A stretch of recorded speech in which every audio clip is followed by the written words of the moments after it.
Good afternoon from RSBN Live. I'm Robert McNeely. A beautiful day at the White House as we are here in the loveliest village on the plains, and that's Auburn, Alabama. President Trump is going to deliver remarks on investing in America. You saw yesterday, rally day again in America in Warren, Michigan, in that very important Macomb County. Every president, whether on the campaign trail or while in office since Ronald Reagan, visited the Reagan Democrat country as the UAW leaders were talking about how important manufacturing jobs are for Michigan, the auto industry, and now President Trump really defending his record not only earlier today in that cabinet meeting with the press, but also in a flurry of unbridled access to his office. Stay tuned for tonight, especially as our own Matthew Alvarez will be showcasing everything he got from the White House last week on all of this incredible success. If you watched earlier today,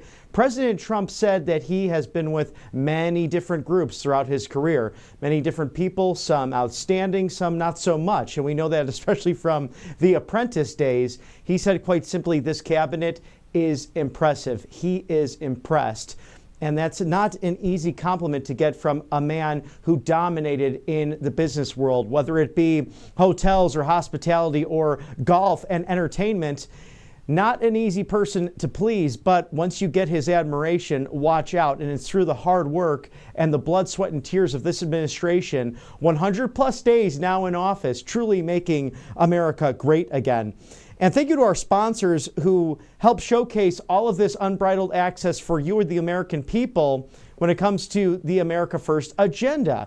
allfamilypharmacy.com/RSBN, a great place to get your ivermectin and other essentials. Use code RSBN10 for 10% off today.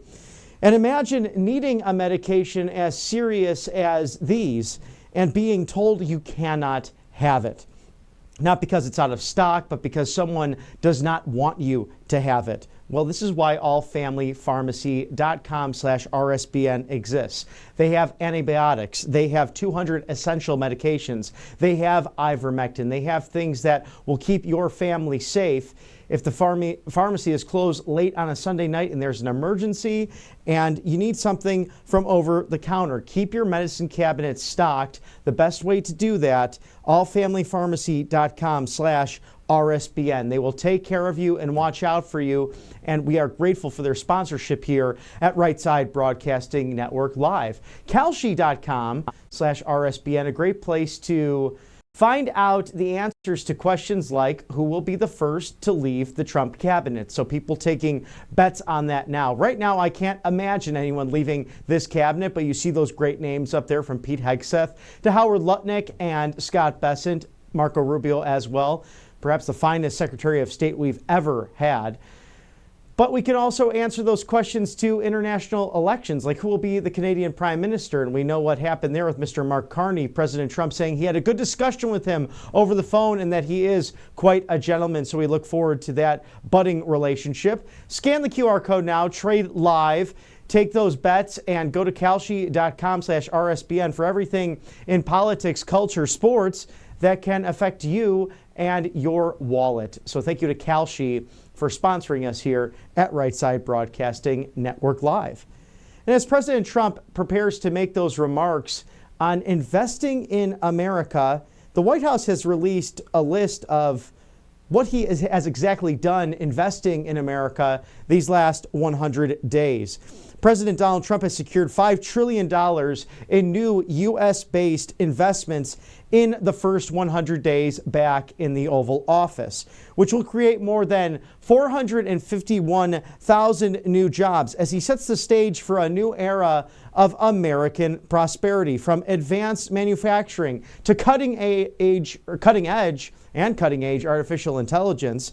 This is all spurred by the investments President Trump has put back into our country, an unwavering commitment to revitalizing the American economy and American industry so we can reinforce not only good paying jobs for blue collar workers, but have an economy that works for everyone in this great country. We need innovation. We need economic growth. We cannot fall distant against our friends and foes around the world.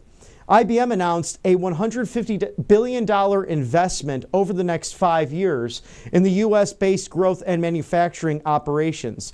Thermo Fisher Scientific announced it will invest an additional $2 billion over the next 4 years to enhance and expand its U.S. manufacturing operations and strengthen its overall innovation efforts. Corning just announced it's expanding its Michigan manufacturing facility investment to $1.5 billion. As President Trump said, can you imagine Joe Biden doing this? I don't think so. Merck & Company announced a $1 billion investment to build a new state-of-the-art biologics manufacturing plant in Delaware, which will create at least 500 new jobs and become part of the company's commitment to investing more than $9 billion over the next 4 years. So since the advent of the 2017 Tax and Jobs Act, Merck has allocated more than $12 billion to enhance our domestic manufacturing and research capabilities, with additional planned investments of more than $9 billion over the next 4 years. So that's according to that wonderful company there. Amgen announced a $900 million investment in its Ohio-based manufacturing operation. The company credited President Trump's landmark 2017 tax cuts for enabling its rapid extension into manufacturing markets and expanding this core so that they could do these great things for this company. Amgen has invested $5 billion in capital expenditures, and this amounts to an additional downstream output to the United States economy of approximately $12 billion. And the Bell Group announced a $350 million investment to expand its U.S.-based production, including its South Dakota, Idaho, and Wisconsin facilities, which will create 250 new jobs. So if you look at all of this, why do we hear these fake news reports about, well, is it your stock market? Is it Joe Biden's stock market? This and that and the other are happening right now. President Trump said you have to stick to the plan. I'm the guy who knows what the worth of an American dollar means and how to invest it, how to build capital. Why don't you let the businessman do his job instead of the guy who was the lifetime career bureaucratic politician, the globalist, the deep stater, who frankly did not know what was happening and clearly had cognitive issues happening while he was in the White House. And we wish him well. There's no question about that. But shouldn't the media be held responsible for the fact that they did not see it coming, did not tell the truth, that it was swept under the rug? Well, we knew all of these problems that Joe Biden seemed to be having in the Oval Office. House Speaker Mike Johnson mentioned that he could not get a meeting with him for weeks and weeks and weeks after being inaugurated as the House Speaker way back in late 2023. Why was that? He finally goes to the Oval Office to share disagreements he had with the president. He was met with a team of many different people trying to oversee operations. Finally, then the auto pen asked everyone to leave the Oval Office. And Mike Johnson said, Mr. President, this is where I differ with you. Why did you do this on energy? Why did you do this with water and things that we need here in the United States for our national security? He said, Mike, I didn't do that. What are you talking about? And he said, no, sir, we can go to your secretary and get all of the proof is in the pudding right there of what you signed. And he said, Mike, come on, I did not do that. And he said, Mr. President, I did do that. And then we saw what happened. First of all, Secretary Kennedy, Bobby Kennedy Jr., attempted to run for the Democrat nomination. He was upended by the Democrat powers that be, and then 12 million people voting for Joe Biden in the primary. He was undercut, and they installed their communist candidate, Kamala Harris. Well, thank God President Trump not only defeated the Republican establishment and the Democrat establishment with the Bushes and crooked Hillary Clinton, but then went on to defeat Joe Biden not once but twice, and then their heir apparent, the far-left socialist from California. And I'm just praying that she stays out of public life. Please, please, please go away and leave my friends in California alone. They have had enough with Gavin Newsom. We don't need any more of crazy Kamala and her antics. We need free market and fair market capitalism true choice in the market, and for you, the American people, to make up your minds about where your children should go to school, what church or synagogue or other house of worship you should be attending, and having more money of your hard-earned dollars so that you can live that American dream. That's all what the MAGA mantle represents, these 20 promises that became the Republican Party platform that clearly expanded that big tent. And we got to see it yesterday as we celebrated on the campaign trail with President Trump marking 100 days going to Macomb Community College in beautiful Warren, Michigan, home of the Reagan Democrat. And when that was announced, that room erupted, perhaps louder than I've ever heard it. Maybe as loud as Madison Square Garden was. It was just electrifying to see President Trump again on the trail, and maybe a precursor to 2026 and those exciting midterms forthcoming. But here is the non-exhaustive list of investments secured in President Trump's second term thus far. Project Stargate. This is led by a Japan-based SoftBank and US-based OpenAI and Oracle. They've announced a $500 billion private investment in US-based artificial intelligence infrastructure. Apple has announced a $500 billion investment in US manufacturing and training.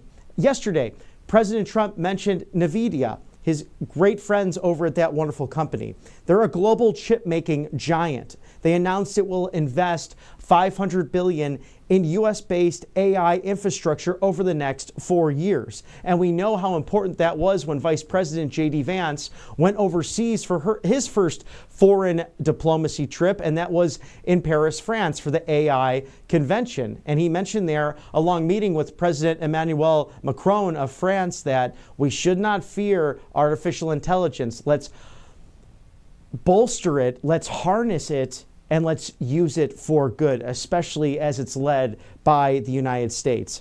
IBM announcing a $150 billion investment over the next 5 years in the U.S.-based growth and manufacturing operations. Taiwan Semiconductor Manufacturing Company, this is TSMC, has announced $100 billion of investments in U.S.-based chips manufacturing. Johnson & Johnson, you may know them. They announced a $55 billion investment over the next 4 years in manufacturing, research and development, and technology. The list goes on, including Hyundai announcing $21 billion in U.S.-based investments. We saw the announcement with Governor Jeff Landry of New Orleans, House Speaker Mike Johnson, and leader Steve Scalise, Louisianans in their own right, some of the most famous sons of that beautiful state, all in the Teddy Roosevelt room with President Trump to announce that with Hyundai's great leadership. They've also secured an equity investment and agreement from POSCO Holdings in South Korea. That's their top steel maker. So many amazing things happening, whether it be public or private partnerships, bringing investments into the United States.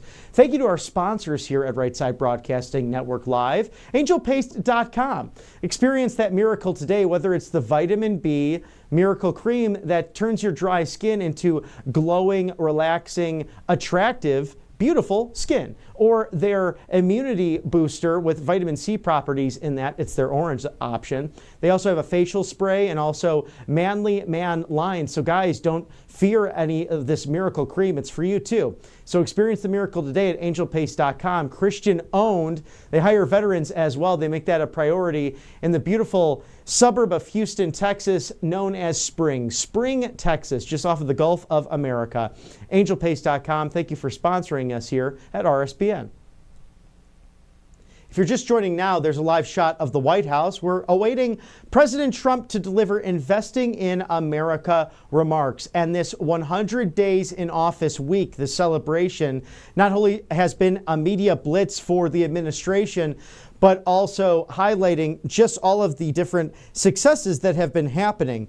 Successes like Merck and Company announcing it will invest a total of $9 billion in the U.S. over the next several years after opening a new $1 billion North Carolina manufacturing facility, including a new state-of-the-art biologics manufacturing plant in Delaware, which will create 500 new jobs. Stellantis announced a $5 billion investment as well in U.S. manufacturing networks, including reopening its Belvidere, Illinois manufacturing plant, something that I used to drive by a lot growing up in my days near Chicagoland. That will be a huge investment for Illinois, as we learned with the Jelly Bean Governor J.B. Pritzker, as he's otherwise known, was literally taking taxpayer money. Now think about this. There's a pension crisis, a property tax crisis in the state of Illinois. He was giving your hard-earned taxpayer dollars to illegal aliens.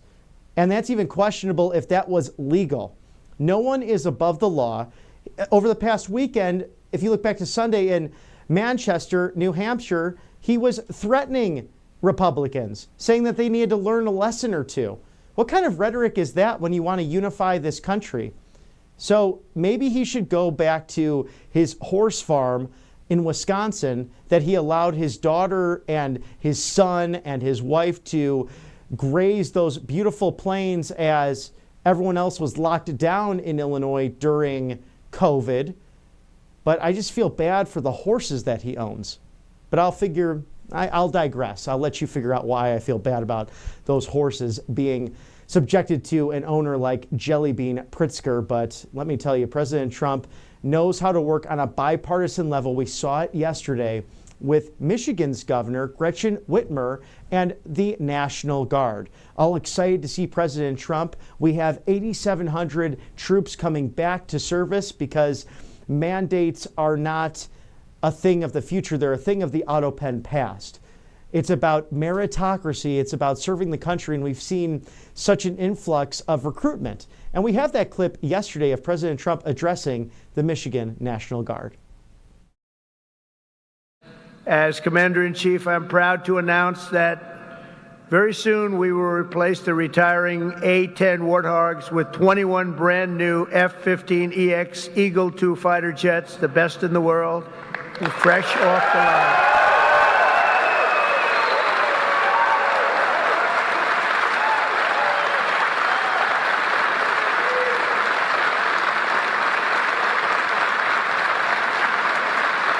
Brand new.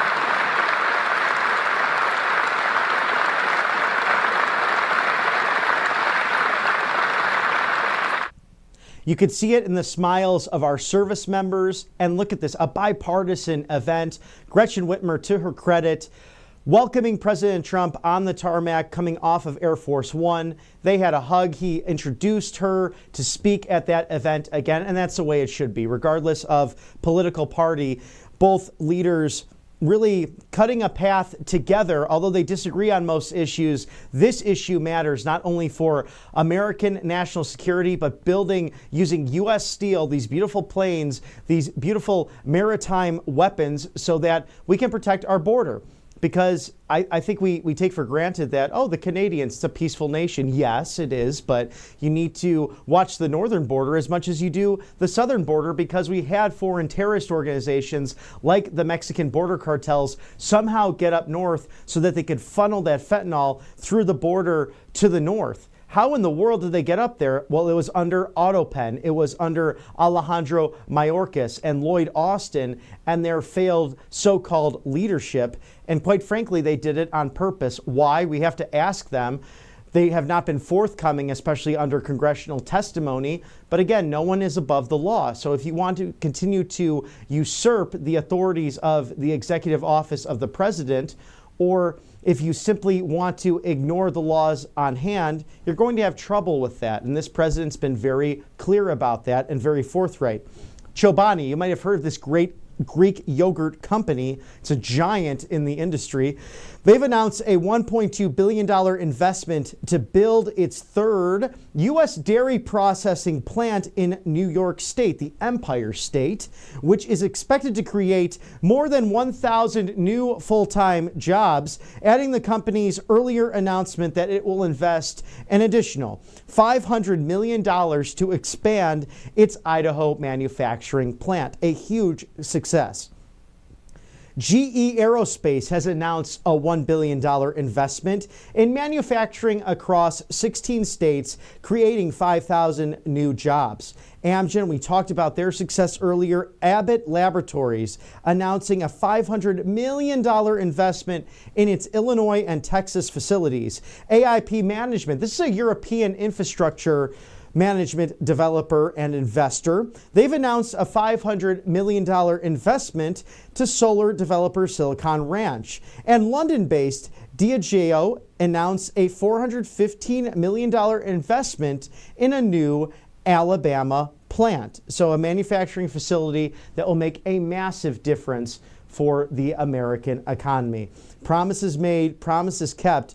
President Trump delivering on all of this. You might have heard of Pfizer Incorporated. I have many friends who like to work at this giant. It's a wonderful company. They've announced $175 million of investment to open a new strategic fintech hub in Kansas, which is expected to create 2,000 new high-paying jobs. Paris Baguette announced a $160 million investment to construct a manufacturing plant in Texas. They have really great pastries, by the way, and some of the best coffee out there, so I highly recommend a Paris Baguette. It actually opened in my neck of the woods back in the Chicago area, and my family said, "Oh, what is this?" And I'm like, "You have to go and try it out." And the line was out the door. It was quite delicious.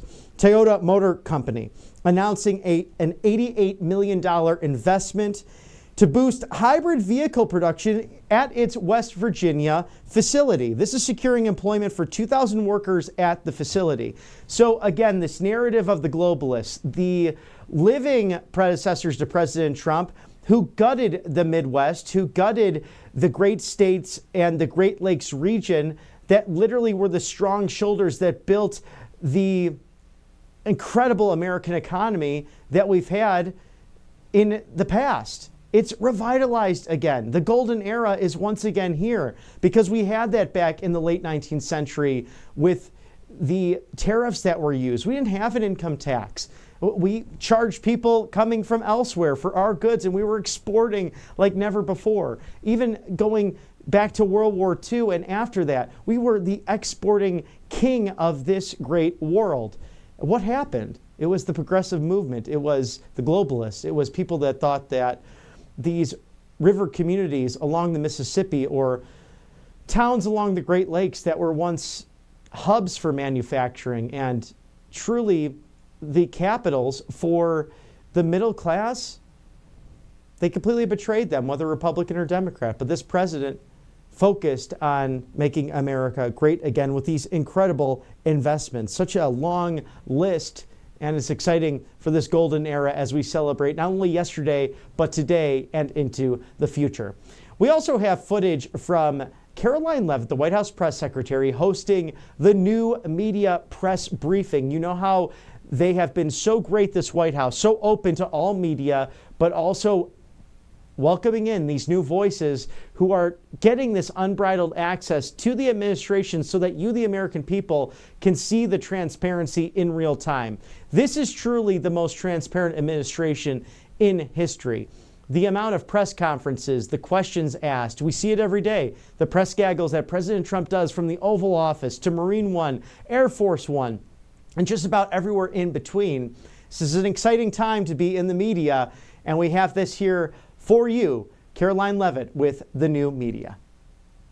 Welcome to our third official influencer briefing here at the White House in the beautiful South Court Auditorium, Joe Biden's former office that he pretended to be his office. Now we're using it for its real purposes as an auditorium. And we are embracing and empowering new media like never before. You are all a testament to that. We're so grateful that you're here today. President Trump is truly the most transparent and accessible president in American history, and we are just following his example. That's a little bit why this press briefing today is tardy, because the president was hosting a more than 2-hour-long cabinet meeting with his entire cabinet. Each secretary went around the room to talk about the promises they are delivering on for the American public and the directives they are executing at the behest of the President of the United States. Can you ever remember a cabinet meeting in which the media were welcomed into the room to ask questions of the entire federal government. No, you can't, because it never happened. Joe Biden was afraid to speak to the press because he was mentally incompetent in driving our country into the ground. But fortunately, President Trump has been incredibly hard at work cleaning up Joe Biden's messes and making our country great again. Yesterday marked the president's official 100th day in office. The first 100 days of President Trump's second term can only be summed up as promises made, promises kept. He has ushered in the most secure border in modern American history, and he didn't need a bill from Congress to do it. Do you all remember that? They said we needed a bill. We didn't need a bill. We just needed a new president. The border is now closed, and the Biden border invasion has been halted. Illegal border encounters are down by 95%. Illegal alien gotaways, one of the top threats to our public safety, are down by an astounding 99.99%. And Fox News' Bill Malugin, who did exceptional reporting covering the Biden border crisis, was recently quoted saying, "If Fox were to send me down there right now, I would have trouble finding a single migrant on camera." That is the Trump effect. President Trump took on the cartels and designated Tren de Aragua, MS-13, and other vicious gangs and cartels as foreign terrorist organizations. Under President Trump, it is the policy of the United States to ensure the total elimination of these brutal organizations' presence in our country. And we are also beginning stages of carrying out the largest mass deportation in American history. We have already arrested more than 150,000 illegal aliens, and you can expect those numbers to ratchet up in the months ahead.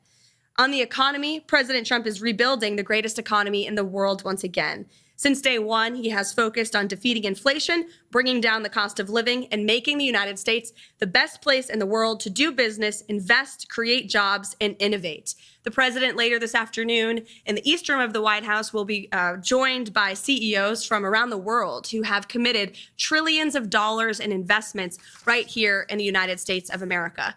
I don't think the president is getting enough credit for the massive deregulation campaign that he has launched across the entire federal bureaucracy. He himself has signed a number of executive orders to unleash rapid deregulation and reduce the cost of living for families and for small businesses, and we are seeing a big impact of this already. His deregulatory actions thus far will save nearly $11,000 per family of four over the next several years. And building on this success, the president has encouraged the rapid onshoring of jobs to restore America as our world's manufacturing superpower. He is effectively utilizing tariffs to bring the entire world to the negotiating table, offering more favorable terms for our country. When all is said and done, America will finally have fair and reciprocal trade, and our country will finally stop being ripped off. So far, as I mentioned, total investments under this administration are more than $5 trillion. The president has already created 345,000 jobs since taking office in January. 9,000 manufacturing jobs were created compared to the 6,000 manufacturing jobs lost per month in the final 2 years of the Biden administration. The labor force participation rate for those without a high school diploma is up. Inflation has dropped. And the price of prescription drugs last month was the largest drop ever recorded. In little more than 3 months, President Trump has America headed in the right direction. The good news is we are just getting started. We are very busy every single day here at the White House, literally working around the clock, 7 days a week, to restore the golden age of America. Hundreds of promises have been made and kept. There is certainly more work to do. The best is yet to come. But we are very proud of the efforts the president has made to continue the non-traditional media approach that he so beautifully executed on the campaign trail, which led him back to this office, talking to podcasters, social media content creators, and influencers like yourself. And again, we're so proud to welcome you to the White House here today so you can ask questions for the whole world to hear. So, Jack, great to see you, and why don't you kick us off? Caroline, thanks so much for having us in today, and I appreciate the administration making yourself available and making it available to us and all of our followers. And I understand that you're going to be continuing these, and I think it's fantastic that really have everybody come in and be able to do this.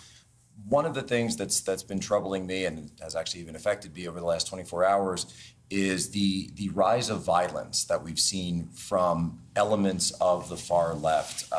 starting with things like Luigi Maggioni, these support for these unhuman organizations like MS-13, Tren de Aragua, and even, of course, the assassination attempts on President Trump, Thomas Matthew Crooks, and Ryan Routh, as well as numerous incidents against anyone who owns a Tesla, apparently.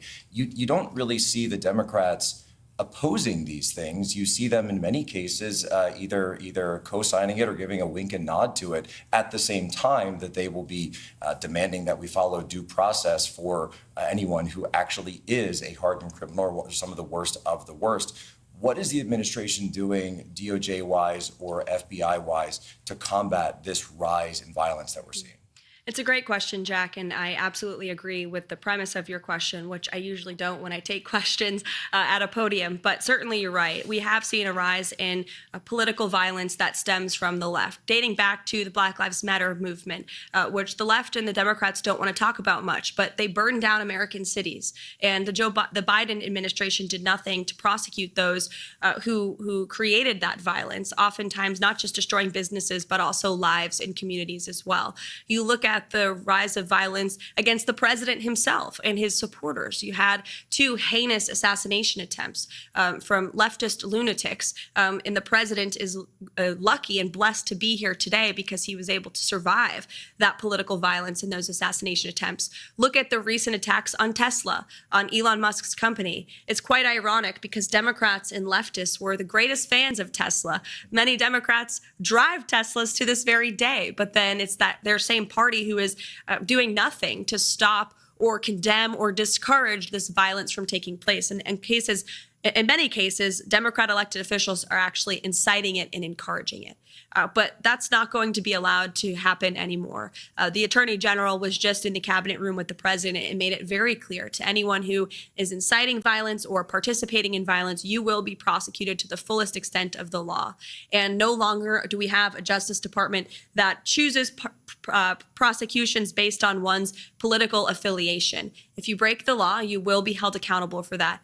And I think we are truly restoring a fair and equal justice system in this country. The Attorney General spoke earlier about how there have been several cases brought against those who have perpetrated this political violence against Tesla, which is a great American-made company. And we need to see more people on the other side of the aisle stepping out to discourage this violence. But I don't think we will hold our breath. We won't wait for them. The president is leading by example. And I think the restoration of justice we've seen at the DOJ under the leadership of Pam Bondi and Kash Patel, who's doing an incredible job as the FBI director, is a testament to that.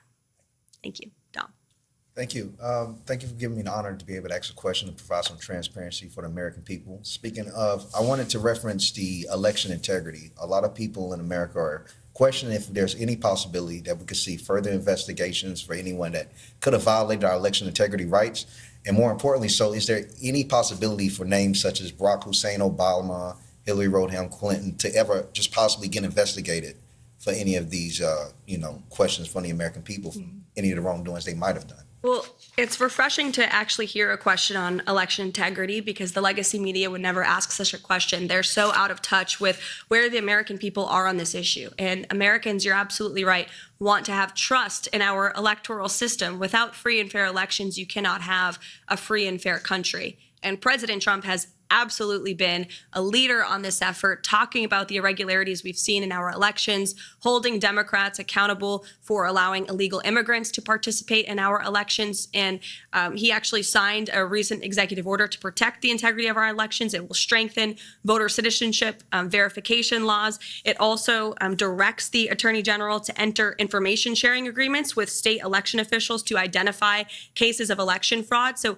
that correspondence between the federal government and the Attorney General with state and local officials has never happened before. It will allow the federal government to more easily identify these cases of fraud and then prosecute those who violate our election laws. And it is, again, appalling that any politician, regardless of party, could be against ensuring only American citizens can vote in American elections. How could anyone ever be against ensuring Americans need to have proof of identification to participate in our elections? You see the Democrats falling over themselves, trying to say this is somehow voter suppression. Absolutely not. We are trying to ensure that every American citizen, their vote actually counts and is not being outweighed by fraudulent votes and fraudulent ballots that we know have been cast in previous elections. So the president's taking this very seriously. He signed an extremely strong executive order directing action from the AG and the Department of Homeland Security as well to clean up our elections. And we expect Congress to do more on this front as well. Let's go over here. On that question, and again, Caroline, thank you so much for hosting this. Really appreciate the opportunity to come in here and ask questions of you guys, and appreciate the president giving us some time of yours as well. On a follow-up on Dom's question, I still have a ton of my audience that is still asking questions about Hillary Rodham Clinton and the fact that it came out that her and the DNC funded the Steele dossier, which then led to a Crossfire Hurricane and all the FISA abuses that went against President Trump leading up to the 2020 election. Is there, you don't have to spill the beans, but is there something? Is there somebody still looking at it? We just want to know that it's not dead in the water, that Hillary's not just off scot-free after knowing what her and the DNC did leading up to the 2020 election. It's a great question. Absolutely understand and agree with why you're asking it, but I would want to let the president weigh in on that front. I haven't discussed it with him, to be honest with you, but certainly we can ask him and get back to you. All right. Eric. So, Caroline, Madam Press Secretary, You can call me Caroline. Thank you, Caroline. Over the weekend, the White House Correspondents Association had their gala, they had their dinner, and Alex Thompson from now Axios, prior to that Politico, didn't really apologize, but came forward and said we, quote unquote, missed the story of Joe Biden's demise, his health demise, his cognitive demise during the 4 years. Jake Tapper has written the book since President Trump was elected that they missed the demise of Joe Biden as well. Fast forward to this lawsuit with CBS, right? So the media, legacy media, has not been held accountable. Will this lawsuit with CBS go to fruition? In other words, I would love to see it go to trial so that we can see, so they could be held accountable. Additionally, will the New York Times be enjoined into that lawsuit, because the New York Times has already stated that they agree with CBS. And Trump has said maybe we're going to sue the New York Times as well. And as a follow-up to all this, and it really does dovetail because it's not just left-leaning media, Fox News. Fox News put out a poll. I'm a statistician. The poll they put out was wildly biased against President Trump. Mm-hmm. Will Fox sue Fox? Will Trump sue Fox for their methodology in polling? Mm-hmm. Two great questions. Let me hit the first one first. As for CBS and the White House Correspondents Association dinner, it was laughable. They gave an award to a journalist for talking about Biden's mental incompetence. He wrote a story about it years after the American people knew that story to be true. Didn't take much, just 2 eyes and 2 ears to realize that Joe Biden was completely inept, was unfit to serve as president of the United States. And nobody in the legacy media, nobody in this city wanted to talk about it. In fact, I recall being on President Trump's campaign and calling out Joe Biden's cognitive decline. And we were accused of manufacturing deepfakes. My predecessor accused us for manufacturing deepfakes from the White House podium, when she knew and everybody in this White House knew the true status of Joe Biden's physical and mental fitness. And the mainstream media allowed that cover-up to take place because they refused to dig for the truth. They tried to get the American people not to believe their own eyes. It is truly one of the greatest cover-ups and scandals in American history. And again, this is why we are welcoming independent journalists and social media influencers and content creators into the White House with open arms, because all of you in this room and many of your colleagues in independent journalism talked about this online. Nobody gave you credence as far as the legacy media is concerned. And now they host cocktail parties where they're applauding each other and patting each other on the back for uncovering the truth. It was years later, and it's truly sad to see. But again, that's why we're making much needed and long overdue changes. As for the lawsuit against CBS, the president and his legal team fully intend to carry this lawsuit forward. The president put out a very strong statement in regard to that and fake news CBS this morning. And then as for the Fox News poll, President's right. These are fake polls. They overpoll Democrats. They underpoll President Trump's supporters. It's always been the case for media polls. They consistently underestimate President Trump's support amongst the public. That's why we don't really blink when we see them, to be honest with you. We're staying focused on the mission and moving forward. The president knows everything he's doing is exactly what he promised the American public he would do. And if you look at the key issues in the polling, the president is still ahead because Americans know he is delivering on them, on those issues for them. And if you look at the methodology, you're right. They're overpolling Democrats, underpolling Republicans. It's a clear-cut case of fake polling, no doubt. If I may, also misinformation, though, right? And maybe as detrimental to the presidency as what CBS has done or the New York Times is doing. Yeah, no doubt about it. The president's spoken quite strongly about it, and I know he's made some phone calls to express his displeasure with it as well. Carolina, go ahead. Thank you so much for having me here, especially as a legal immigrant, because the overwhelming fake news that Hispanics don't support President Trump, but we do, and we're very excited to have mass deportations because it affects our communities. My question is about immigration reform and DACA. During the first Trump administration, we saw that President Trump, like no other president, wanted to make a deal with the Democrats to give a pathway to citizenship to 1.2 million DACA recipients. I don't know, I haven't really heard anything coming out. Is there any policy surrounding that situation? And is there going to be immigration reform? Mm-hmm. Well, first of all, thanks for sharing your story. And the president overwhelmingly won the vote of Hispanic Americans in the previous election and swept counties on the border of Texas that are predominantly Hispanic counties because, to your very point, Hispanic Americans and legal immigrants to this country from all countries are so sick and tired of seeing, we're so sick and tired of seeing the mass invasion of illegal immigrants that was allowed to occur under the previous administration. And it was an issue the president ran on and he delivered on. These mass deportations are underway, and it is currently the position of this administration. We are focused on removing as many illegal alien criminals from our communities as possible. And not only are we doing that for law-abiding American citizens, but also legal immigrants, as you said, who are citizens now and came here the right way, waited their turn, paid their dues. It's a slap in the face to them. And so there's a lot of reforms that need to be made to our legal immigration system. The president has talked about that, but our initial focus right now and our priority is cleaning up the mess that the previous administration left us. And there's more work to do, but a lot of progress has been made thus far. CJ. Yeah, also, thank you so much, Caroline, for having us here.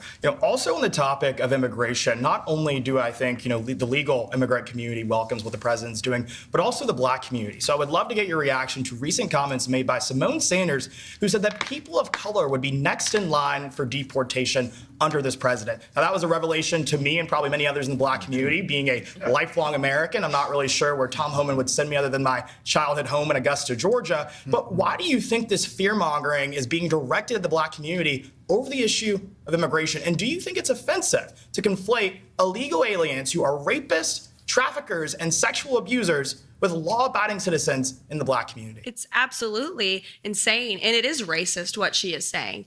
The president intends on deporting illegal alien criminals who broke our nation's laws and are not only impacting communities across the country, but in particular communities of color in our inner cities. You remember the story out of New York City where young minority children were kicked out of their public school to make room for illegal immigrants to sleep on the floor of their cafeteria.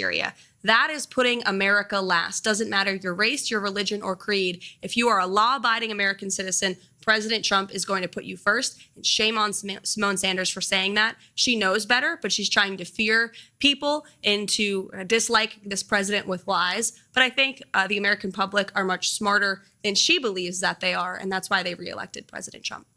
Oh, go ahead. Hi, Caroline. So, as the youngest press secretary in history who is a wife and a mom, you've become widely popular with America First Patriots. As an 18-year-old, I can say you're definitely an inspiration to Gen Z. What has been the biggest highlight for you in these first 100 historic days? Thank you for asking that and saying that, Bo. I am Gen Z. I think I heard the term zillennial because I'm right on the cusp of millennial and Gen Z. Jack is cringing at that. But there's been so many highlights. Just being here every day is such a blessing and an honor. And I'll share a quick story to that point. You know, the president, I'm only here because the president believed in me and uplifted me and so many others who are working so hard across this administration. This administration is filled with young, vibrant people who come to work every day hungry and eager to help accomplish the president's goals. And I think we're seeing a real reawakening amongst young people across the country. The president spoke directly to young people during his campaign, inspiring confidence in them and restoring hope in the American dream, basic common sense values of faith and family and freedom that truly do resonate with young people. The American dream of home ownership, of being able to afford to raise a family and to have children. It's a beautiful thing. And I think the president openly talking about it has inspired so many young minds and opened up so many young hearts. And I'm just so honored to be in this role. The president, he's wrote about it in his books and he's talked about it himself.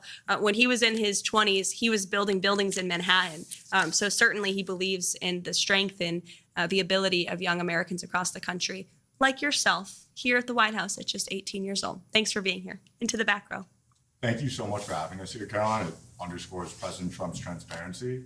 Shifting focus a little bit to what's happening on our universities, President Trump has finally put American students over violent foreign nationals. And right now we're seeing the media whitewash the violence perpetrated on our college campuses. We see many universities trying to bypass President Trump's executive order.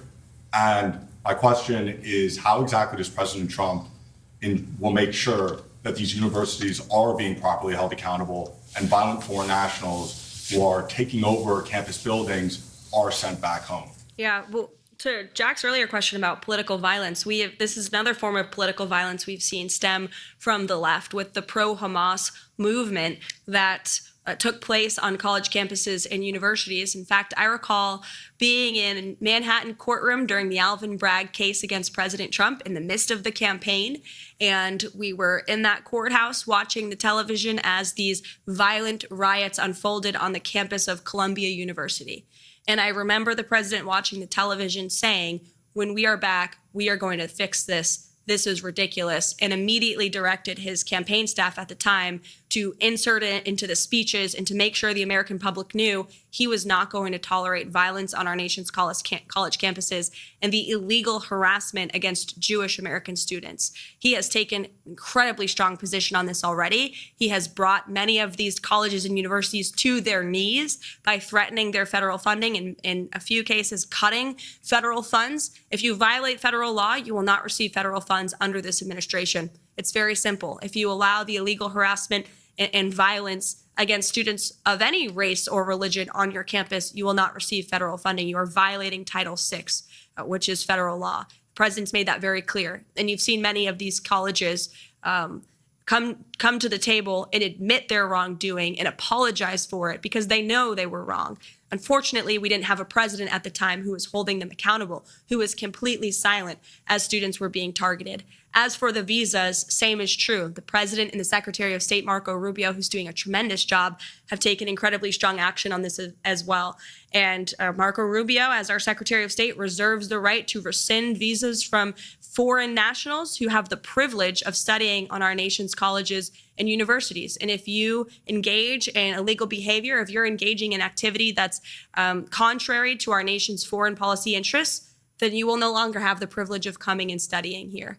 We're going to put American citizens and American students first, and only the best and brightest should be allowed to come to our country and study at our nation's colleges and universities. So again, such a pleasure to see all of you here today. Thank you so much for coming to the White House. We hope you enjoy the rest of this beautiful day at 1600 Pennsylvania Avenue, and thanks for all that you do. Take care. Thank you. Thank you. Thank you.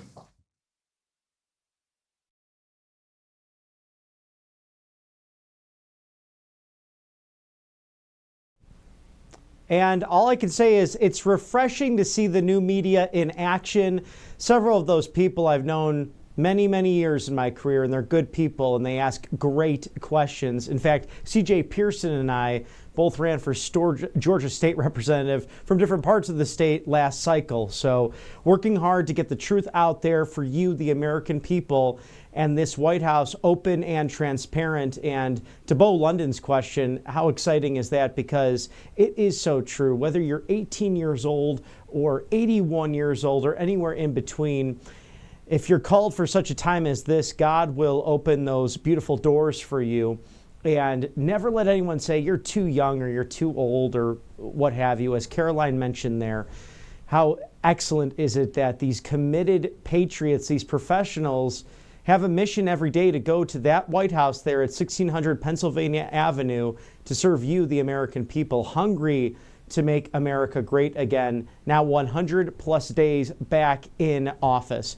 Thank you to our sponsors at Right Side Broadcasting Network Live, Colonial Metals Group. This is the best group out there for securing your financial future. Go to freegoldguide.com/RSBN to understand everything you need to know about what China is doing. They are out of control. In fact, I don't like to fearmonger by any means, but they want to put their version of an economic Pearl Harbor on the United States by the actions they take. Look at the war games they're playing against Taiwan. Look at all of the tariffs and the garbage they're sending our direction. Thank you to the tariff policies President Trump has stood for so that fentanyl is not coming through our southern border any longer because of the Chinese Communist Party. And as President Trump has mentioned, and his administration, Xi Jinping, otherwise known as Winnie the Pooh, is interested in sitting down and negotiating these deals because he has met his match. And that man is President Donald Trump. But regardless of who's in charge, and thank God we have constitutional governance in America once again, it's smart to protect your financial future. So scan that QR code now. Shield your savings today with Paul Stone and Colonial Metals Group. Thank you for sponsoring us at Right Side Broadcasting Network, freegoldguide.com/RSBN. Thank you to Ambassador Mike Huckabee for freetrumpbook.com. His extraordinary team brings you the Kids Guide to President Trump and the Kids Guide to the Courage of President Trump, among many other topics, including women's suffrage and also the early struggles for voting rights and why this great nation came to be in the first place. What about the civil rights movement of the 1960s and that brutal, bloody civil war that we fought, asking that age-old question if we should remain united as one. In addition to that, what do these rights and liberties and freedoms mean for all Americans? All of these great questions answered for your young patriots at home who might not be receiving it on a regular basis from their educational institutions. So Ambassador Huckabee, his team, bringing you freetrumpbook.com. All you have to pay for is shipping and handling. A great stocking stuffer in preparation for Christmas. If you are one of those people who are not procrastinators like myself at times, getting ahead on those great gift baskets. So smart to do. Or if it's a birthday coming up just around the corner, freetrumpbook.com is that correct book. Free Trump gifts for all of your kids and those young patriots who will inherit this great land nearly 250 years young. Thank you to Ambassador Huckabee and his team for freetrumpbook.com. And it's a beautiful sunny day at the White House as we await President Trump to deliver remarks on investing in America. And I mentioned early on in the hour just all of those great companies investing millions and in most cases billions of dollars, creating hundreds of thousands of new jobs in this country if you look at their entirety together. But it's not just public institutions and private institutions, it's foreign governments. The United Arab Emirates has announced a $1.4 trillion investment in the United States over the next decade. Saudi Arabia announced it intends to invest $600 billion in the United States over the next 4 years. Japan has announced a $1 trillion investment in the United States, and Taiwan has announced a pledge to boost its U.S.-based investments.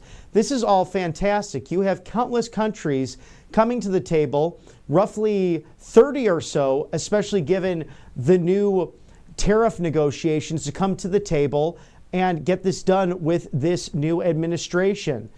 While China is begging the people that really are subservient to them in Africa, some in South America. But thanks to Secretary of State Marco Rubio making 14 foreign trips in 14 weeks, the Chinese Communist Party is becoming depleted as a result. Their influence, especially in South America and Central America, is waning. And thank God for that, because their communist influence not only harms their own citizens, but those around the world who are freedom-loving people. This was all highlighted yesterday by the great event in Warren, Michigan, Macomb Community College, where presidents since Ronald Reagan, whether it was in office or on the campaign trail, went there to really convince the Reagan Democrat. And many said they were fighting for the Reagan Democrat, but we know really of recent presidents, there were only two, Ronald Reagan and Donald Trump, who truly did that, wanting to bring manufacturing and the auto industry in America back to the Wolverine state. And President Trump is doing just that with his policies. Mr. Director, do we have a playback from that great speech yesterday and even Stephen Miller's comments? And as we are getting ready for all that, in case you did miss it yesterday, a 90-minute speech in the beautiful Wolverine state. And the weather was funny yesterday. It was quite windy. If you saw us with any outside coverage talking to those extraordinary patriots, felt like being on the campaign trail again as MAGA Megan Kohler joined me out there on a windy but 80-degree sun-filled day. I got a nice little tan, even though I was not outside too long.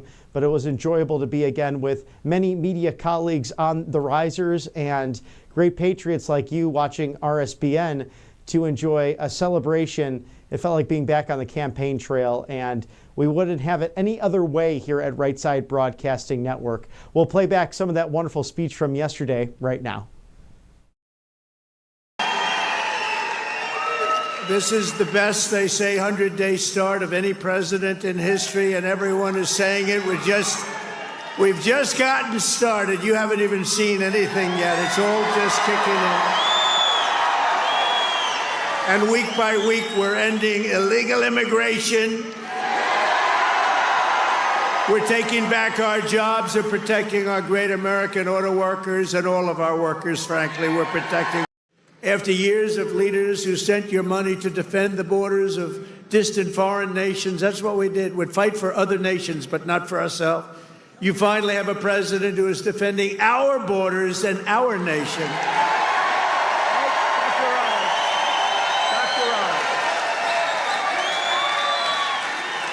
After decades of politicians who destroyed Detroit to build up Beijing, you finally have a champion for workers in the White House, and instead of putting China first, I'm putting Michigan first, and I'm putting America first.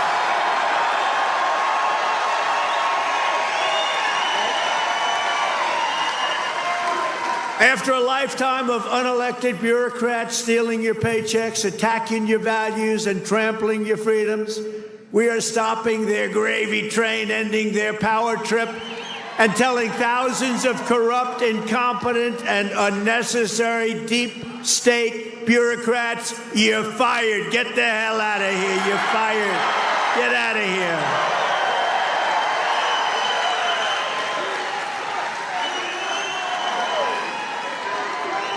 There is nobody smarter or tougher than Stephen Miller. Stephen, say a couple.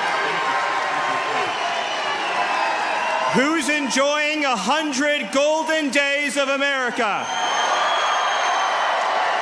President Trump has achieved the most secure border in American history. He's fighting violent crime. He's fighting the drug cartels. He's cutting your taxes. He's cutting wasteful spending. He's draining the swamp. He's standing up to the radical left. He's standing up to the communists, and he's making America stronger than it's ever been. President Trump will never stop fighting for you, your children, and your family, and President Trump will make sure that in this country, not illegal aliens, not criminals, not gangbangers, but American citizens come first, last, and always. Thank you. And thank you, President Trump, for being the greatest president in American history.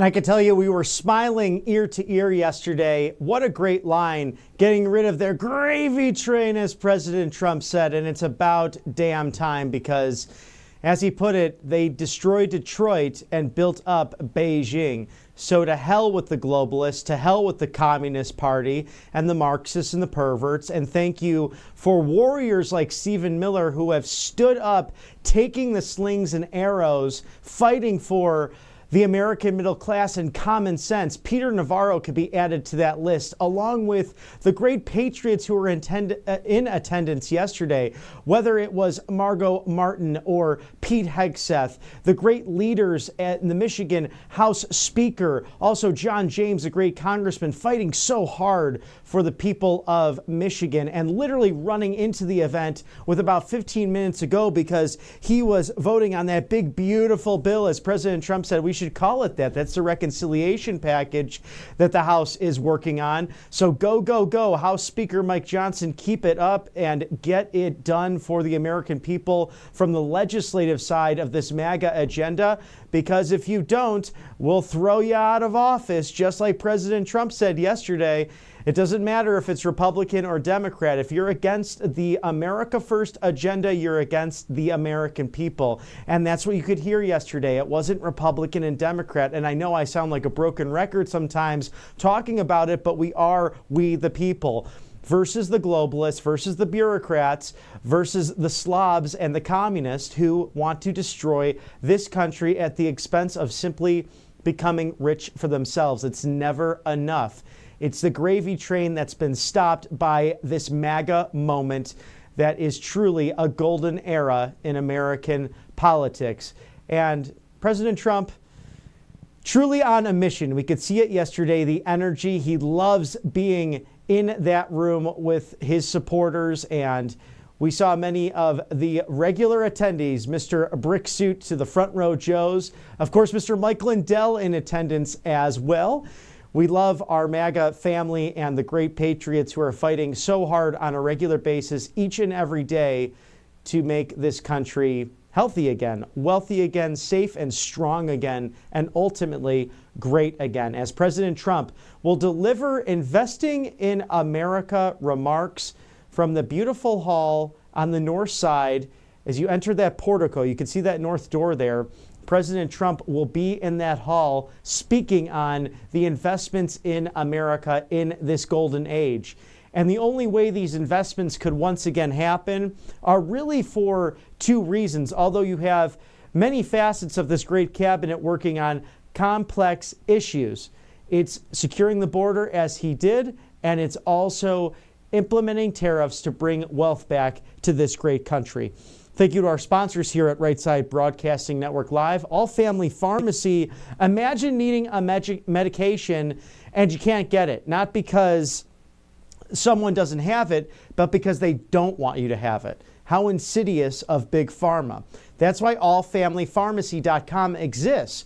allfamilypharmacy.com/RSBN. Use code RSBN10, that's RSBN10, for 10% off. Get ivermectin, other essential medications, up to 200 in fact, so that you can get the local pharmacy at a click of a button and that you don't have to stress, say, if it's a Sunday night flu and nothing is open, or again, a Big Pharma doesn't want you to have access to this life-saving medication or antibiotics. You don't have to worry about that if your kid spikes a fever late into the weekend hours. All Family Pharmacy takes care of it for you. So no insurance, no hassle, just peace of mind. They will ship it overnight. Their doctors work around the clock, even overnight for you, the American people. allfamilypharmacy.com/RSBN.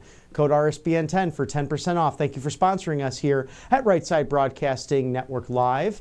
And Kalshi. We love Kalshi here to trade on the most important events, whether it be politics, culture, sports, overseas events like who will be the new prime minister. Well, we know that's Mark Carney, and he had a great conversation with President Trump just yesterday. Well, all of these will be discussed at kalshi.com/RSBN. So scan that QR code now and make a few bets on the things affecting world history. right here at Right Side Broadcasting Network. Thank you for Kalshi sponsoring us here on the right side of history. And we are awaiting President Trump to deliver marks very soon. Investing in America, that's the theme. Those are the highlights he will take to that great hall on the north end of the White House there. So if you walk through that door, you may be familiar with it as that's where a president will greet a foreign leader during a state dinner. That's where the transition of power does happen when the ceremonial morning tea took place. I would have loved to be a fly on the wall for the last one between the Trumps and the Bidens, and then where both the president and incoming president will then travel by limo over to the Capitol for the inaugural ceremony. And President Trump spoke on that back on January 20th, saying that him and the auto pen had actually a very nice conversation about uniting the country. But we know that auto pen Joe left a mess for this great president, Donald Trump, as he highlighted yesterday on a number of different topics, from men and women's sports to the transgender ideology that was really rampant throughout our military. And mind you, they terminated 8,700 members of the military during that ridiculous mandate under Lloyd Austin and under the auto pen. But granted, the great work, the great success, the great commitment that Secretary of Defense Pete Hegseth and President Trump have to our fighting force and the meritocracy, we're seeing numbers like we've never seen before coming back into the military fold. And those 8,700 members able to re-enlist because their private medical record should be just that, private and their business, not the government's business, not everyone else's business. It should not prevent them from serving this great country. And think about this, Dakota Meyer just a couple of weeks ago re-enlisting into the Marines to serve this country because he's another great patriot, along with countless others who have laid their lives on the line, sacrificing time, talent, and treasure to defend this great country. We were fortunate enough to speak to a sergeant yesterday who was in Vietnam. You might have caught that interview before in our pre-show before the rally yesterday in Warren, Michigan, and how proud they are of this great nation and how they mention time and again they would do it all over again, even during an era. Think about this, being drafted out of high school at 17 or 18 to go fight in Vietnam. At the time, you could not vote until you were 21. So many came back who were spat on because of people like Jane Fonda. And that's nothing. Why is Jane Fonda even celebrated or able to make movies in the present day? The way she harassed our troops, I think she's a disgusting individual. That's just my own personal opinion. These Hollywood losers that have really no influence over the culture like they once did. And that's a great thing about being on the right side of history. We don't want to prevent people from making money or making a livelihood like the cancel culture attempts to do. But I do like to call out the hypocrisy of people when you have teenagers who were enlisted to go fight a war in a jungle a whole country or a whole world away. And they came back and people treated them like absolute garbage. And some of them were poisoned by Agent Orange and have had cancer since, or lives cut short because of those horrific events that took place in Vietnam.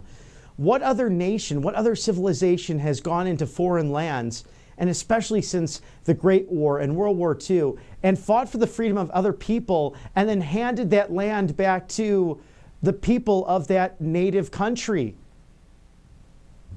That's what's so great about the United States of America, and that's the question I like to pose to any far-left academic that wants to preach on theories and transgender ideology and just make up things about the Jewish state. Hello, Harvard.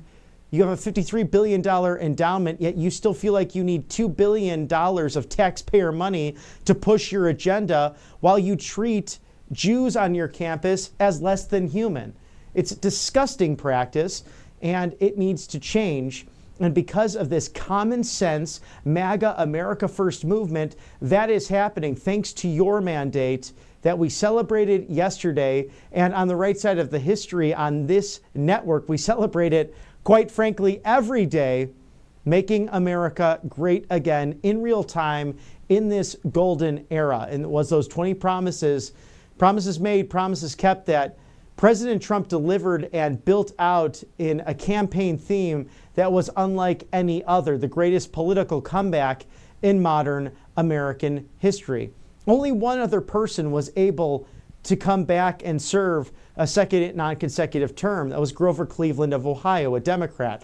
And I've been very interested in his presidencies and looking into his history. And, there were some similarities. There was that disappointment that happened. And then he really took the bull by the horns, as you will, and got back up on the horse, took the reins, and made that comeback. It takes incredible courage. It takes fortitude. It takes populism, like Grover Cleveland had, like President Trump has, to fight for the middle class, to stand up for the voiceless. If you heard the commentary recently, he met with the great Glenn Beck of Blaze Media, a true patriot who has always had a fearless mentality to speak his mind. And he said, I could not share it because I had to sign something when visiting the White House, but he wants America to see who this man is, this generosity, the person who wants to learn about you. I've experienced it even briefly myself. He's so interested in each and every American and their life story. Bill Maher talked about it, someone on the left side of history, saying that this is not the monster that the mainstream media wants you to think he is. No, he's a good man. He's a dad. He's a grandfather at the end of the day. Someone larger than life, of course, a cultural icon, but nonetheless, a man for this moment, a man who was called on mission to serve the country. He takes $1 every quarter to do this job. Everything else gets donated. He helped save the Gettysburg Memorial, those hallowed grounds, when they were falling into disrepair. He asks his staff, where can I help? Whether it's financially or with my time, or just to be the consoler in chief as well. And while the naysayers nay, while Democrats like Hakeem Jeffries or Chuck Schumer or that guy from New Jersey, Cory Booker, and that so-called pastor, Raphael Warnock, sit on the steps of the Capitol and moan and whine and complain and just quite frankly cry about where they stand because they aren't popular with the American people. It's this movement of Republican, Democrats, independents, and everyone else alike coming together, recognizing this to save this country. And you just look at that cabinet meeting from earlier today, a room full of people from all different political ideologies, or even Brooke Rollins, the great USDA commissioner, our agriculture team leader in Texas with Secretary Kennedy. She said, we don't agree on every single issue, but we want to make this country healthy again. We want healthy cattle, healthy poultry that we can export to Europe, because right now they don't buy into American beef. And why is that? It's crazy to think about. We don't want dyes in our clothes, in our food. It's common sense. We don't want pesticides on our fruits and our vegetables. Well, we have Brooke Rollins. We have playback of her video speaking on just these issues. I'm Robert F. Kennedy Jr., your HHS Secretary, and we're here in Hillsboro, Texas, at the Swear Farm. And I'm here with my colleague, my partner, my friend, Brooke Rollins, who's the Secretary of Agriculture. We've been working together very, very closely from day one of our appointments, because we recognize if we're going to make America healthy again, we have to have a partner with agriculture in this country. We cannot produce food for our country, high quality food, without making sure that our farms are sustainable. And at the quality of nutrition that's coming out of these farms is serving the interests, the health interests of everybody in our country. And Brooke has been an incredible person. I'm very grateful for your commitment to help America. Yeah. Thank you. Thank you, Mr. Secretary. And listen, we have had a great day in Texas. I think our partnership is unprecedented. I don't know that ever before in any administration, Republican or Democrat, that the health secretary and the agriculture secretary have really gone hand in glove together. But President Trump has given us a mandate, and that is to make America healthy again. You can't make America great again without making sure that we're driving toward better health outcomes. And the secret, maybe the non-secret, but the most important driver of that is agriculture and nutritious, safe, secure food. And then the next step, of course, food security is national security. So being here on a great family farm in Texas was a real honor to have you in Texas, Bobby, to work alongside these incredible farmers all day, every day, to ensure that they have a path forward of prosperity and real success as we again work toward these mutual goals. Great to see that partnership of Brooke Rollins and Bobby Kennedy working hard to make America healthy again, and they're crisscrossing the United States in order to do that. That's the home state, the Lone Star State for Brooke Rollins, Texas, which I was just in recently. And let me tell you, as his uncle once said, I wasn't too far from a location of his final speech before his untimely passing. There are no faint hearts in Fort Worth, and there are truly no faint hearts in Texas. And as I grow to continue traveling this country on behalf of the real news, the right side of history, there are no faint hearts truly in this country. It's a team of we the people in order to make America great again. And speaking of a great Texas company, thank you to our sponsors, Angelpaste.com. Experience that miracle cream today with vitamin B infused miracle cream. It'll take all your dry skin away and make it smooth and glowing for that night out on the town. You know you have to paint it red, and the best way to do that is by going to angelpaste.com for the immunity boosters, the vitamin C's, and this non-GMO, no chemicals in their products. It is good for you, unlike some other over-the-counter creams and ointments. You just don't want that nastiness being absorbed in your skin. So why not go with a natural mosquito repellent or even a manly men line? So guys, this is good for you too. Experience the miracle today out of Spring, Texas, off the Gulf of America, a Christian-owned company that prioritizes hiring veterans in the Lone Star State. Spring, Texas's very own Angelpaste.com. Thank you for sponsoring us here at Right Side Broadcasting Network Live.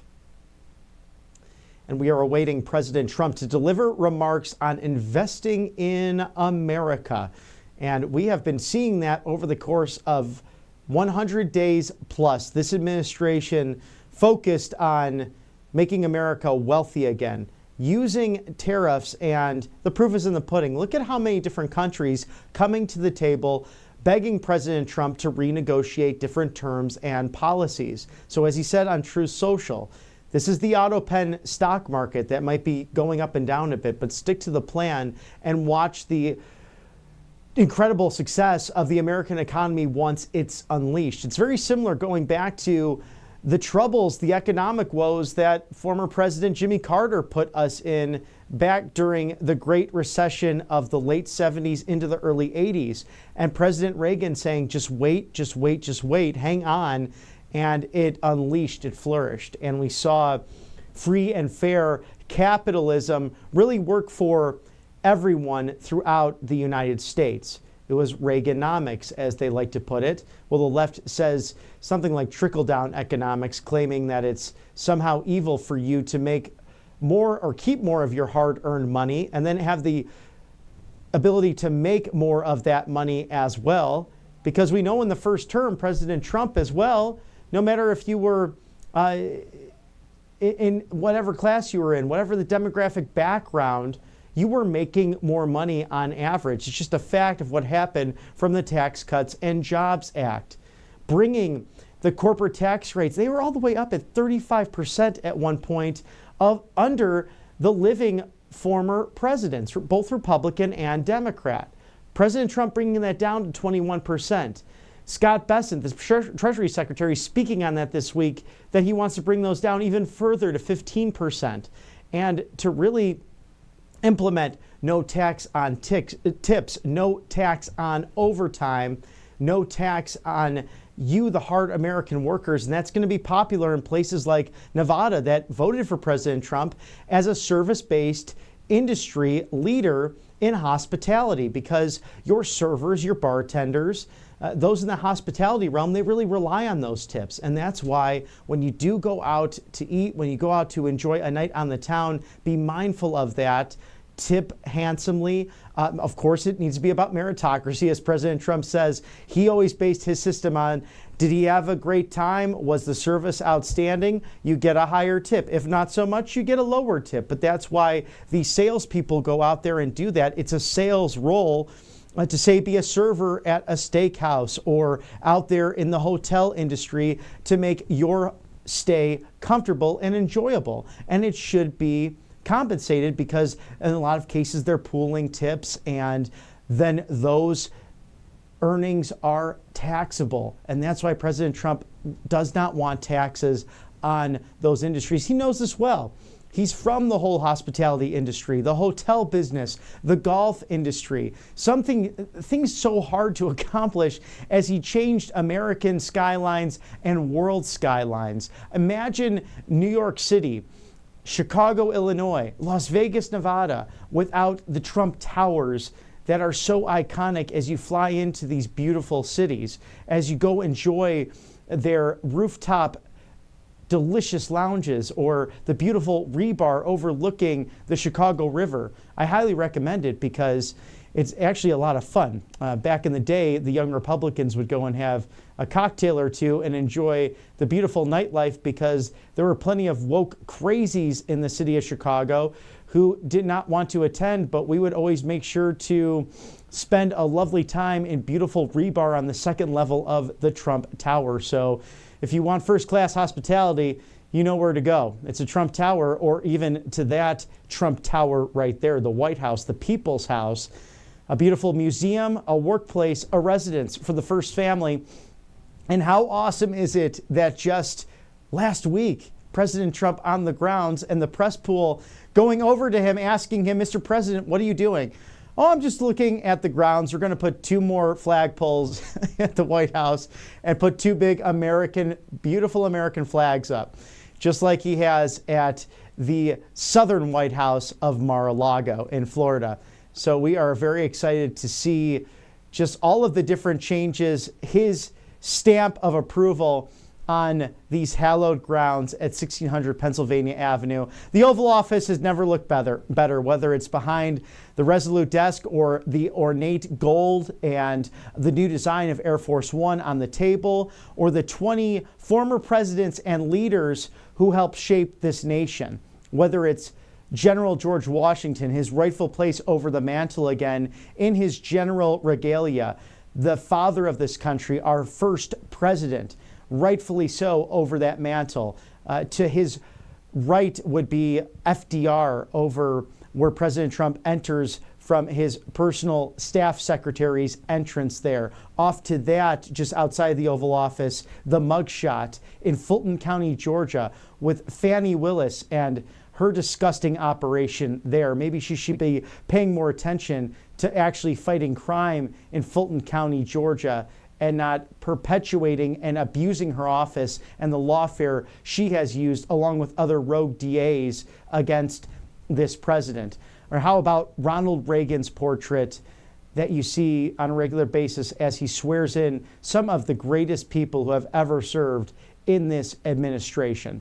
And there now you have a live look at the White House where President Trump will be delivering remarks on investing in this great country, and that is the Great Hall there. So that's just on the other side of what you were seeing from the outside, the North Portico. When you walk into the White House, you will see that ornate hall, and then the seal of the President of the United States on the podium, but of course, permanently on the wall vesture right there in the Great Hall, many portraits of the president standing there throughout the ages, and President Trump just adding a new portrait. So if you're looking straight towards the American flags as we're watching right now, to your left would be the Fight, Fight, Fight portrait that he has hung up proudly on display in the White House. And if you walk through those back doors where he will be speaking, that would be the Blue Room, where you saw the pastors with President Trump during Holy Week, just reflecting on the beauty of this country, our Judeo-Christian values, and the idea that turning back to God in this time, so essential and so crucial, and even the great Reverend Franklin Graham, we know his father, the late great Billy Graham, who was so special to President Trump's father and President Trump himself with those famous crusades that would go to Yankee Stadium, really all over the world, to convert hearts to Christ. His son really walking in his footsteps, serving our Lord and Savior Jesus Christ with outstanding organizations like Samaritan's Purse, saying that over the course of the Otto Penn presidency, it was so sad to see God shut out of the White House. But now he has been welcomed back in, and he allows us that free will. He won't forcibly ask us to love him, but we know the sacrifice he made on the cross and how this nation is truly his nation. It's in our founding documents. It is part of the age-old argument of, is it freedom of religion or freedom from religion? The left would like you to think it's freedom from religion, but our founders are very clear in their early documents, it's freedom of religion. And that's why great people like Ryan Walters, the Oklahoma State Superintendent, fighting so hard for that religious liberty, especially in the great state of Oklahoma. Mind you, every county in that wonderful state went for President Trump in the last election. The Supreme Court actually listening to deliberations and arguments on that very issue today in Washington, D.C. So that should be a decision that comes in July. If we hear anything beforehand about that, we will get that to you right away, because we know here at the network, being on the right side of history, we want you to have that information. We want you to have this unbridled access to the White House. And Mr. Director, one more time on that sponsor, please. And the people who help bring all of that here to the great network that is RSBN, Colonial Metals Group. Because we know that the Chinese Communist Party is attempting an economic Pearl Harbor on you, the American people. And I don't like to fearmonger. I don't like to make hyperbole or scary predictions, but it's just not something that's a privilege anymore, but generally a necessity, because gold and silver will really build out your portfolio, whether it's property, whether it is 401ks or IRAs or assets. You have to add that gold and silver to your portfolio, because gold has gone up by 7,000% since 1971, when the Nixon administration went off of the gold standard. So scan the QR code now, shield your savings today. Warren Buffett's warning, so clear. You need gold and silver. freegoldguide.com/RSBN. That's freegoldguide.com/RSBN. All you need to know about gold and silver and why it matters in this day and age. Thank you to Paul Stone, great CEO of Colonial Metals Group, for sponsoring us here at Right Side Broadcasting Network Live. And think about this. Imagine needing a medication and being told you can't have it. Not because it's out of stock, but because Big Pharma doesn't want you to have it. Well, it's happened. It can happen again. And when others make it complicated, All Family Pharmacy makes it simple for you. Imagine your kid has a fever in the middle of the night, or your wife who is needing blood pressure medication on a rush, and it's late on a Sunday evening and the pharmacy's closed. What do? Well, you get to allfamilypharmacy.com/RSBN for code RSBN10. That's RSBN10 for 10% off, because your health is paramount. They have antibiotics, they have ivermectin, essential medications, over 200 in fact, that will help keep your family ready. So keep your cabinet, your medicine cabinet, stocked and full. If you don't have insurance, it's no hassle, just peace of mind. Doctors are always ready for you 24/7, 365. All Family Pharmacy takes care of it. You order online, their doctors handle the prescription, and your meds are shipped right to your door. It's that simple. So, allfamilypharmacy.com/RSBN. Get the ivermectin and other essential medications that Big Pharma wants to keep you away from. 10% off now, code RSBN10. Thank you for sponsoring us here at Right Side Broadcasting Network Live. And there's a live look of the Great Hall there at the White House. I think that's Senator Bill Cassidy, if my eyes are serving me correctly. But that is the beautiful podium, the seal of the President of the United States, which we saw yesterday in Warren, Michigan, adorned by the American flag and the great flag, the seal of the President of the United States, as President Trump is set to deliver remarks about investing in America, and investments have been made at an all-time high, with millions and millions and even billions of dollars coming into this great land of ours by other countries and private companies and public entities. Just for example, the United Arab Emirates has announced a $1.4 trillion investment in the United States over the next decade. Saudi Arabia announcing it intends to invest $600 billion over the course of the next 4 years. Japan announcing $1 trillion. $1 trillion. It's an incredible investment over the next few years. Taiwan announced a pledge to boost its total investment into the United States as well, in addition to household names and companies that want to bolster their manufacturing and their plants here in the United States. Many, among others, you might have heard of Fiserv Incorporated. They're a financial technology provider, announcing a $175 million investment to open a new strategic fintech hub in Kansas. This is expected to create 2,000 new high-paying jobs. Paris Baguette, a great restaurant, announced a $160 million investment to construct a manufacturing plant in Texas.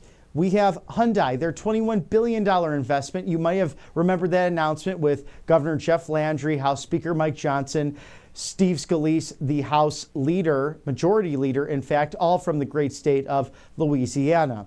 On hand with those executives and the President of the United States talking about the manufacturing plants, the jobs coming to Louisiana, in addition to a new plant in Savannah, Georgia. So you also have Guardian Bikes announcing $19 million of investment to build the first U.S.-based large-scale bicycle frame manufacturing operation in the crossroads of America, Indiana. Amsterdam-based AMG Critical Minerals announced a $15 million investment to build a chrome manufacturing facility in Pennsylvania. Novonix Limited, they're an Australia-based company. They are into the battery technologies. They've announced $4.6 million of investment to build a synthetic graphite manufacturing facility in the volunteer state of Tennessee.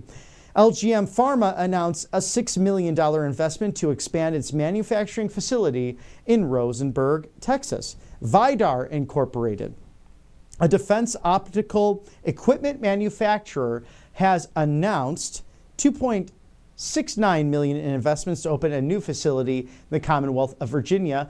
And right there in the shot is none other than the future governor of the Sunshine State of Florida, Congressman Byron Donalds, doing an extraordinary job, not only in Congress, but a worthy successor of Governor Ron DeSantis, as he's term limited. So many governors throughout the Southeast term limited, from Kay Ivey here in Alabama to Brian Kemp next door in Georgia, Henry McMaster in the Palmetto State of South Carolina, all the way to where we were up with even Democrat governors who are looking towards retirement. Some want to run for president, but Gretchen Whitmer trying to glom on now to the MAGA movement, and I guess having a slight populist side as she's term limited up in the Wolverine state of Michigan. We'll see her future plans as she welcomed President Trump, embracing all he's doing, not only for our military, but for manufacturing and the steel industry and the automobile industry in the great state of Michigan. And thank you again to Detroit, to Warren, Michigan, specifically Macomb County, and for all of your hospitality. It was great seeing so many Patriots yesterday, thousands in fact, enjoying a beautiful day in Michigan. Those Michiganders, they just are full of common sense, and they are some of the hardest working Americans in this great country. Always a joy and a pleasure to visit Michigan, pure Michigan as they call it. And it's a great summer destination, really a year-round sports climate, but I know for some of my friends down south here, a bit nippy. And even this morning, as we got onto the plane, a brisk 38 degrees at 6 in the morning Eastern. So nice and cold. Great always to get down south where it is warmer, especially this time of year. But if you want some great fishing, some great hiking, some great nature views, and all of the above, water sports galore, did you know that 20% of the natural waters, the fresh water in the world, is in and around the great Wolverine state of Michigan? So go up there for some summer R&R with family and friends, and sunsets that are just tremendous up in the North Woods. So be sure to visit this summer with your loved ones for some special time. You know, put these things down every once in a while because they're just distracting.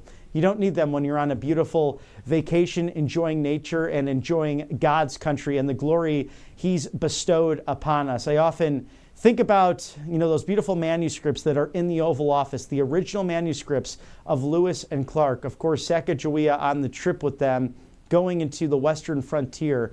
That included places like modern Michigan and Wisconsin as they went through the Pacific Northwest and documented all of the information they needed to get back to President Thomas Jefferson about the western frontier and everything that the United States would become with the Louisiana Purchase. And what a wonderful foresight that led to sea to shining sea. We have grown from 13 colonies that rebelled against the British Empire because they sadly betrayed us. Many of our founders did not want to separate, but saw that necessity in those immortal words written by Thomas Jefferson, accompanied by John Adams and Benjamin Franklin. In the course of human events, it becomes time to separate nations, and the ties that once bind cultures together in order to pursue freedom, thanks to nature's God and the inherent rights He's bestowed upon us. Those were the ideas that were fought for in 1776, and those are the ideas that we continue to fight for, not only in our great country that has turned into 50 states and 6 territories, perhaps a 51st state forthcoming, maybe that precious Greenland that will be a huge assistance to us in North Atlantic naval and air defense, just as Alaska has been to the Pacific, and dealing with evil entities, whether it was the USSR back in the Cold War years or now with the Chinese Communist Party convinced on dumping plastics and overfishing near Alaskan waters. Well, not so much anymore, thanks to President Trump. As you see Howard Lutnick there, the Commerce Secretary, making his rounds around the room today, saying hello with that other portrait of Barack Hussein Obama. I know he is very relieved because he can no longer be considered one of the worst presidents in American history, because his vice president, the Autopen, was not only one of the worst vice presidents in history, but was perhaps the worst president in American history by all accounts. Jimmy Carter, we know, died a happy man, as President Trump has mentioned on several occasions, because he can no longer be considered the worst by any means. One of the worst, although he had good intentions, but poor decision-making prowess. And again, that can be debated by the historians and you, the American people, who are more engaged than ever in this process, because it's not about Republican and Democrat. It's about we, the people, against this bloated bureaucracy. And speaking of successes, today we might even get more information that the Ukrainian government is interested in finalizing that minerals deal with President Trump. If you remember from earlier in the stream today with the press briefing, during the cabinet meeting, President Trump saying they are very close to that. And in fact, the U.S. spent nearly $360 billion for Ukraine with nothing in return, protecting them from Russia, when if President Trump was in office, Vladimir Putin would have never invaded. It's not about taking sides. Both are great cultures, the Ukrainian and the Russian people. They both have poor leaders. They both have people that are not freedom fighters, but rather extremists and totalitarian dictators at the end of the day. They both are called Vladimir. One's Zelensky, one is Putin. We're not taking sides. We just want peace. We don't want people to stop dying. We want civilians and soldiers in both countries to have peace and harmony, because it does affect the world and it affects Europe. So why are these warmongers continuing to push for war and not peace? It's because they get a kickback. And President Trump does not want that. He wants peace for the world, peace through strength. And that's why it's so important to thank our sponsors and to sign up for Ambassador Mike Huckabee's freetrumpbook.com. This is the essential Kids Guide to President Trump, or the Kids Guide to the Courage of President Trump, free for your kids today. So go to freetrumpbook.com and just pay for shipping and handling. A great gift bundle, a great stocking stuffer, because your kids might not be getting this amazing information about our country and about the history of President Trump's fight to make America great again. freetrumpbook.com is that very essential guide. Thank you to Ambassador Mike Huckabee and his team for providing that here at Right Side Broadcasting Network Live. And we see members of the candidate coming in. Doug Burgum there from Interior. We saw Sean Duffy, the Transportation Secretary, shaking hands, saying hello. This is really the most impressive group of people that has ever been assembled to save this great constitutional republic. And it looks like Pam Bondi there, the Attorney General, who promises made, promises kept there. It doesn't matter if you're a judge, if you're breaking the law, if you're harboring illegal aliens, you will be brought to justice. You will have your hearing in court. You'll have your day in court. You'll have your due process. Due process that was denied to J6 prisoners. Due process that was denied to individuals who lost their jobs due to mandates. And due process, a fair process to everyone, regardless of immigration status. And it could be any fake news outlet that wants to harp on due process for people who are of illegal status. Well, there is a process. It's called leaving the country because you broke the law. And this administration will deport people together if necessary, keeping families together. They never reported on the kids in cages. And if you watched earlier from the new media press conference with White House Press Secretary Caroline Leavitt and the great Eric Bolling asking that question about the CBS lawsuit, about what 60 Minutes ran that ended up potentially being libel. And Caroline saying that the White House will be aggressive with this through civil and criminal proceedings if necessary, because the media should be responsible for the lies and the cover-ups, especially during the Otto Penn presidency. The fact that they didn't talk about his cognitive decline, they knew about it. They hid it from the American people. And some continue to want to do that today because they have an agenda against this president. But here's the dirty little secret as our great Pentagon chief, the Defense Secretary Pete Hegseth, walks into the room saying hello to fellow cabinet members after their meeting today. These people, actually, the media, love having President Trump back because he's the best content provider they could ever dream of, because he actually answers their questions. They don't have to keep knocking on the door wondering where their president is. Hundreds of days going without questions, going without transparency because he was too busy grabbing a snow cone or his favorite ice cream cone. I mean, the way he would eat an ice cream cone was disgusting, let alone the way he would ignore the American press. This president has a press conference every day.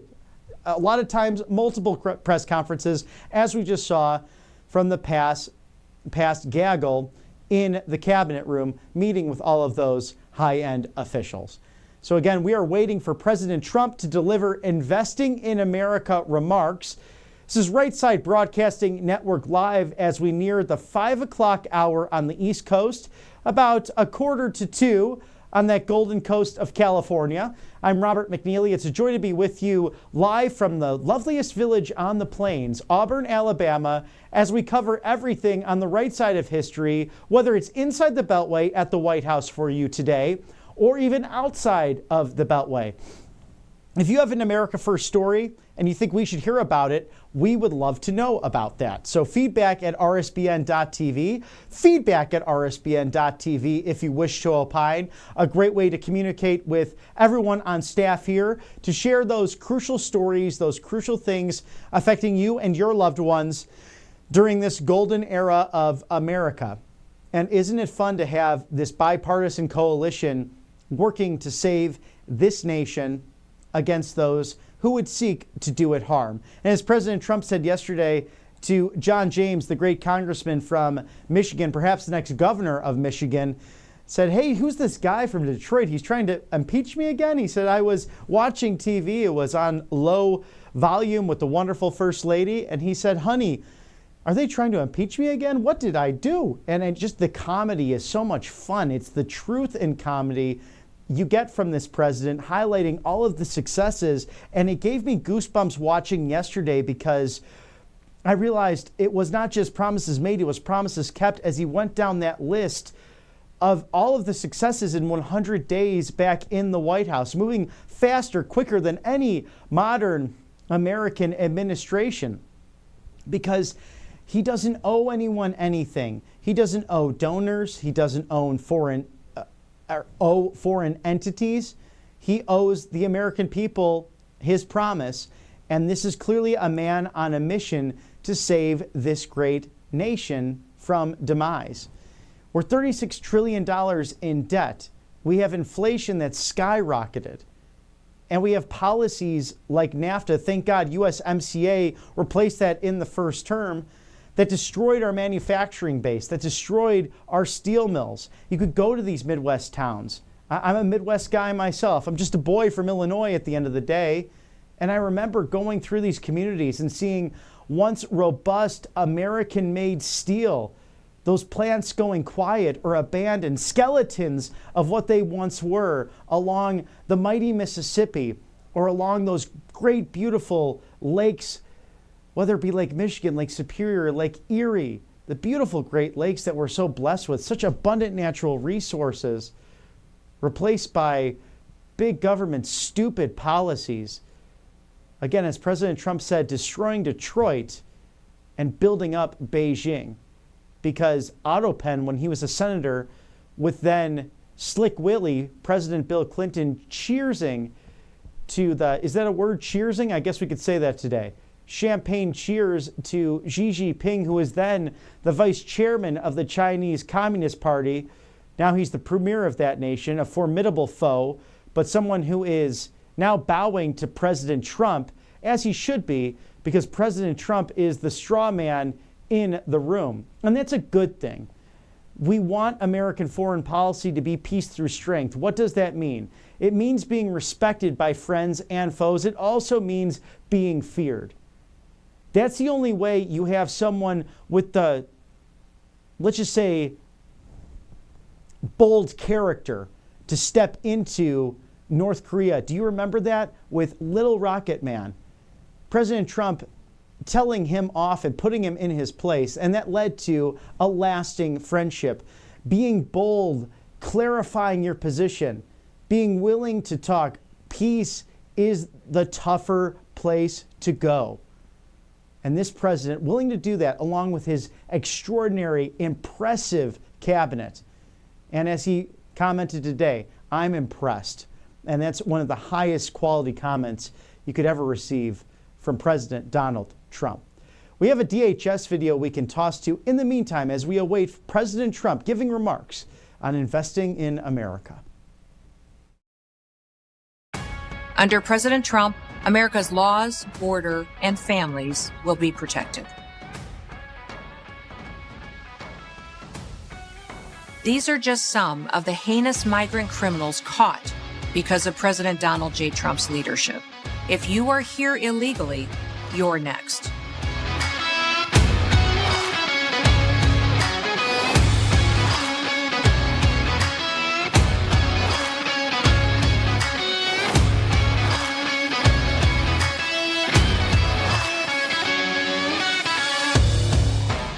President Trump has a clear message for those that are in our country illegally. Leave now. If you don't, we will find you and we will deport you. You will never return.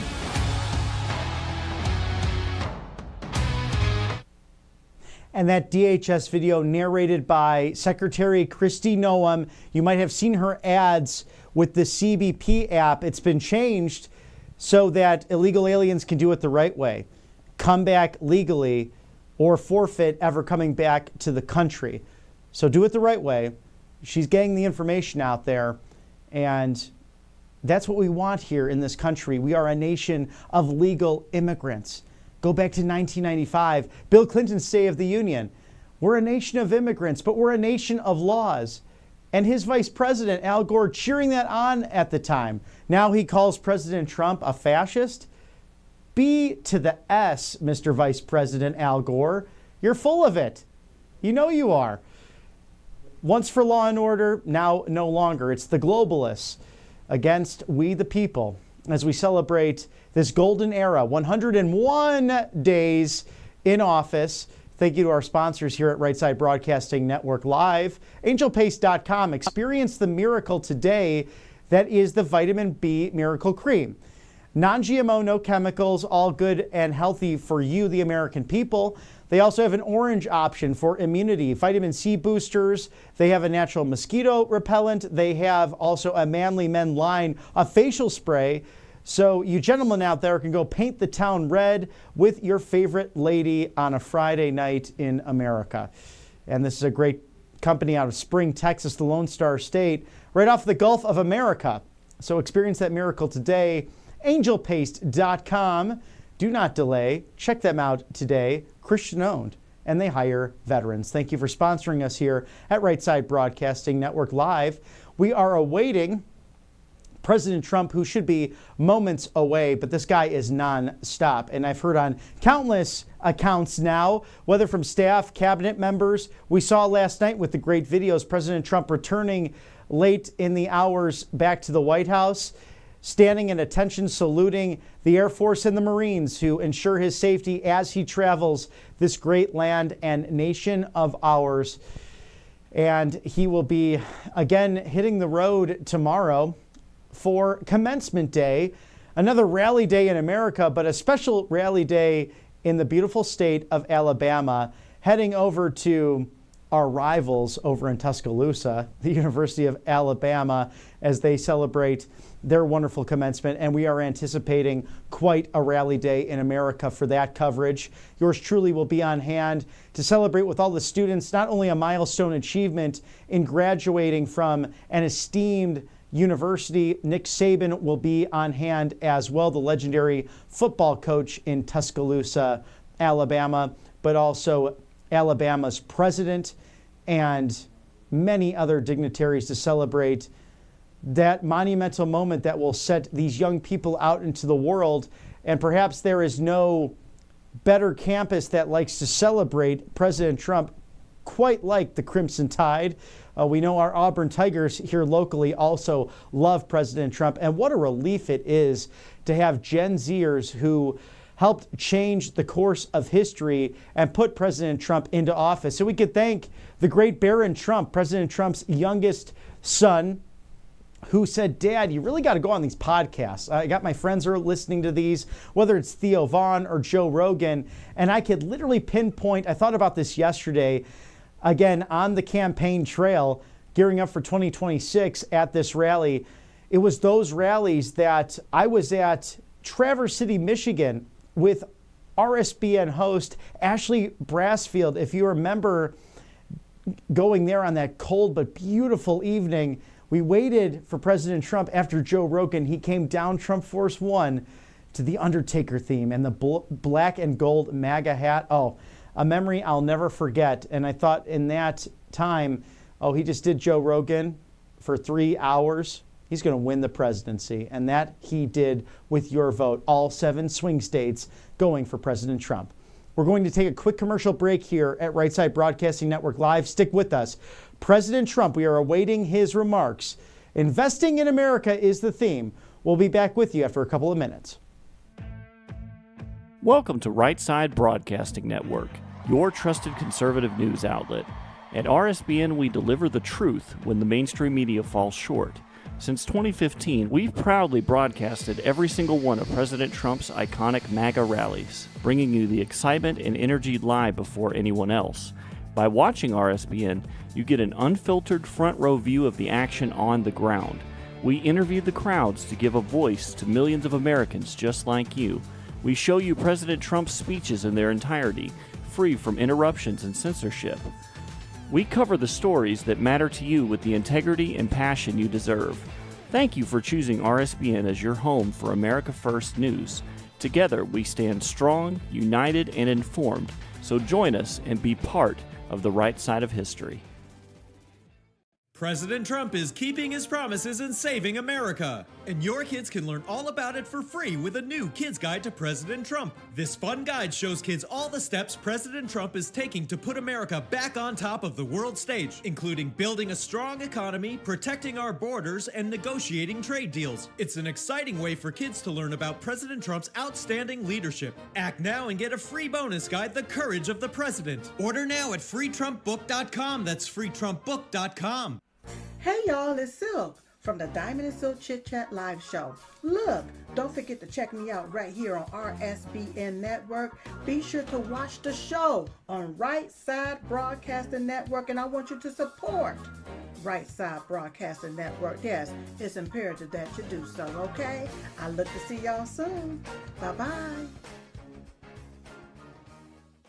Hello, everyone. I'm excited to announce the next generation of energy drinks, Rev 7. It has no sugar and no caffeine. Instead, Rev 7 uses Go BHB. Go BHB is one of the body's primary ketones, and it provides the most efficient and clean fuel that your body needs. It also helps you stay energized all day with no crashes.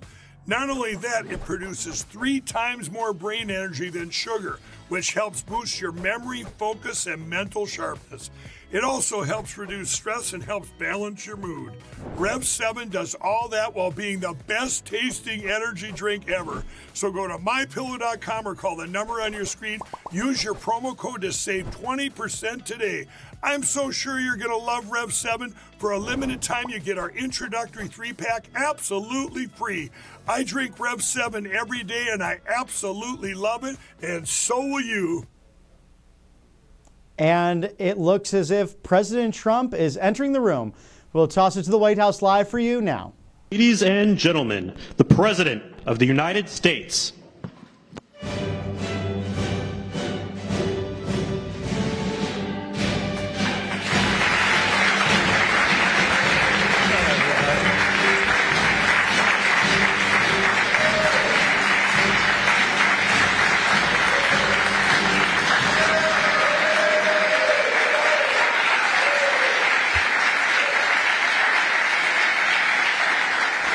Well, thank you very much. Please sit down.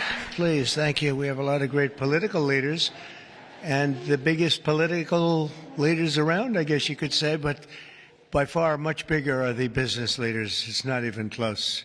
I say that to my friends, the politicians. You have the greatest business leaders in the world here, so it's an honor. And this week we're celebrating the most successful first 100 days of any administration in American history. We're thrilled to welcome to the White House dozens of the world top leaders of all kinds, but in particular business leaders. And since the election, the companies represented in this room have collectively announced more than $2 trillion in new investments, and we have a total of close to $8 trillion all told. And there's never been anything like that in this country. We've never had anything close. I would say if you looked at the last administration, probably for 4 years they did maybe less than 1. And we've done almost 8. I would say we'll be above 8 in a period of 2 months. So something happened. I think two things happened. November 5th happened, and November 5th gave you tariffs, intelligently used tariffs and various other forms of incentive. But it's really amazing. There's never been, I don't think there's ever been anything like this anywhere in the world. Together we're going to bring back the most beautiful words. I always say made in the USA, the most beautiful words. We're going to have made in the USA like we haven't had before in a long time in addition to the business leaders whose companies I will mention in just a moment, we have some great people, great senators. Marcia, where are you? Where are you, Martha? Marcia, thank you very much. Marcia Blackburn, Bill Cassidy. Bill, thank you, Bill. Ashley Moody. Ashley, thank you. And John Husted. John, thank you very much. And Representatives Byron Donalds, Buddy Carter, Rob Whitman, Mark Alford, Mike Rogers, Richard Hudson, and Abe Hamadeh. Thank you all very much.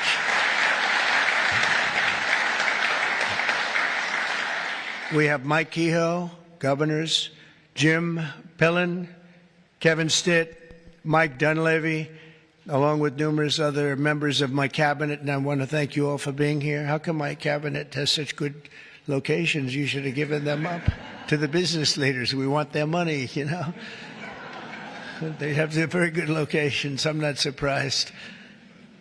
100 days ago this week, we inherited the wreckage of 4 years of economic disaster under the previous administration. It was an economic disaster. It was a disaster at the border like nobody had ever seen before. And you probably see we've closed up the border 99.999%, meaning 3 people got in. 3. As opposed to hundreds of thousands of people coming in on a monthly basis, millions of people actually. There are periods where we had millions and millions of people pouring in on a monthly basis. We had 3 people.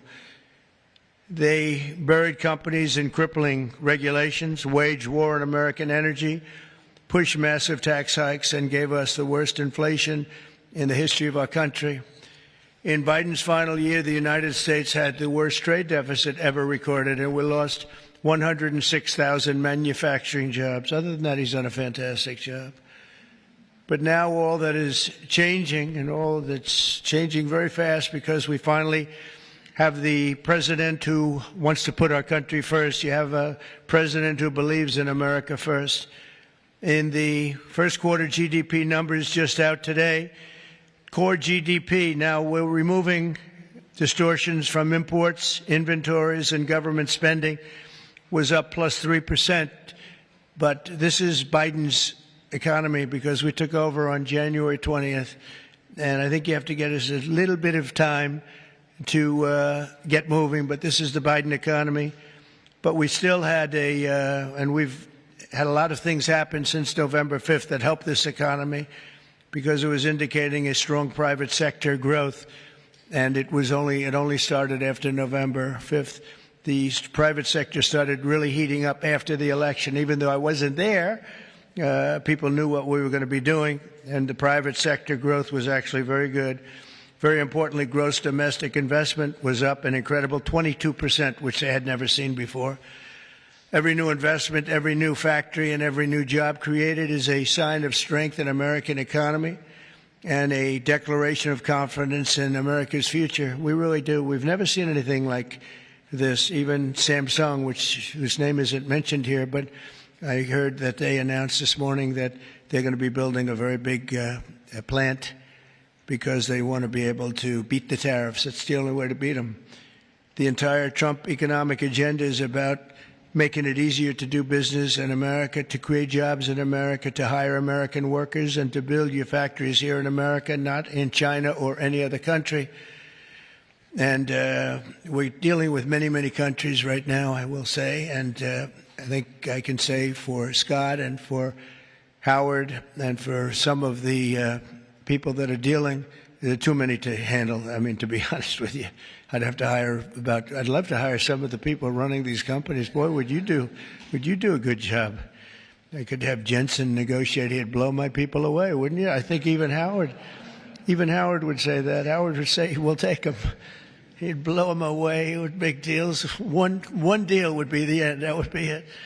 But we've terminated the Green New scam. It was a scam. And halted tens of billions of dollars of money, wasteful deficit spending. It was like throwing money right out the window. And in the coming weeks, we'll pass the largest tax cuts in American history. And I think even more so, we'll be doing things for business like you've never seen before. You saw it in a little smaller version at the beginning of our last term. You know, we had the most successful 4 years that any president has ever had. The stock market was up 88%. The other markets were up almost 100%. And that's despite COVID and all the crazy things happening. But we had a tremendous 4 years. We've given credit for that, actually. But our big, beautiful bill, as I call it, our big, beautiful bill, we may name it that, actually, will include 100% expensing retroactive to January 20th. So that's all the way back to just about the beginning of the year. So expensing 1 year, you take a deduction 1 year, so you can build your factories right now, essentially almost tax-free, if you think about it. Nobody's ever been given that, and we're going to make that expensing for a 4-year period at a full 100%. So last time we made it 1 year, and you had deductions. You'd go from 100% to 80 to 60 to 40 to 20 to Zippo. And now what we're going to do is we're going to keep it at that level, and we're going to have it for 4 years. So I believe that was one of the reasons that we had such unbelievable growth. Also, we allowed you to bring money back from outside of the country. It was impossible. You had to have 15 different law firms representing you. It was so complicated. And worse was that the tax rate was 65%. I lowered the rate substantially, but still a lot. You know, we shouldn't take your money just to hold you hostage, right? So we lowered it to a reasonable amount. And we took in trillions of dollars, came back. Apple brought in a tremendous amount of money. A lot of the companies here brought in a lot of money. And the businesses represented today clearly understand that if you build your factory in the United States, your tariff rate is 0. And you have other advantages too. And not the least of which is what I just said having to do with the bill. Now, we have to get that bill approved. So call your local representative, please, and make sure that we get it approved, because I don't want to talk too early, but we're doing well with the Republican Congress. We have the Senate is doing great, and the House is doing great. John Thune has been spectacular. Mike Johnson has been Speaker, has been spectacular.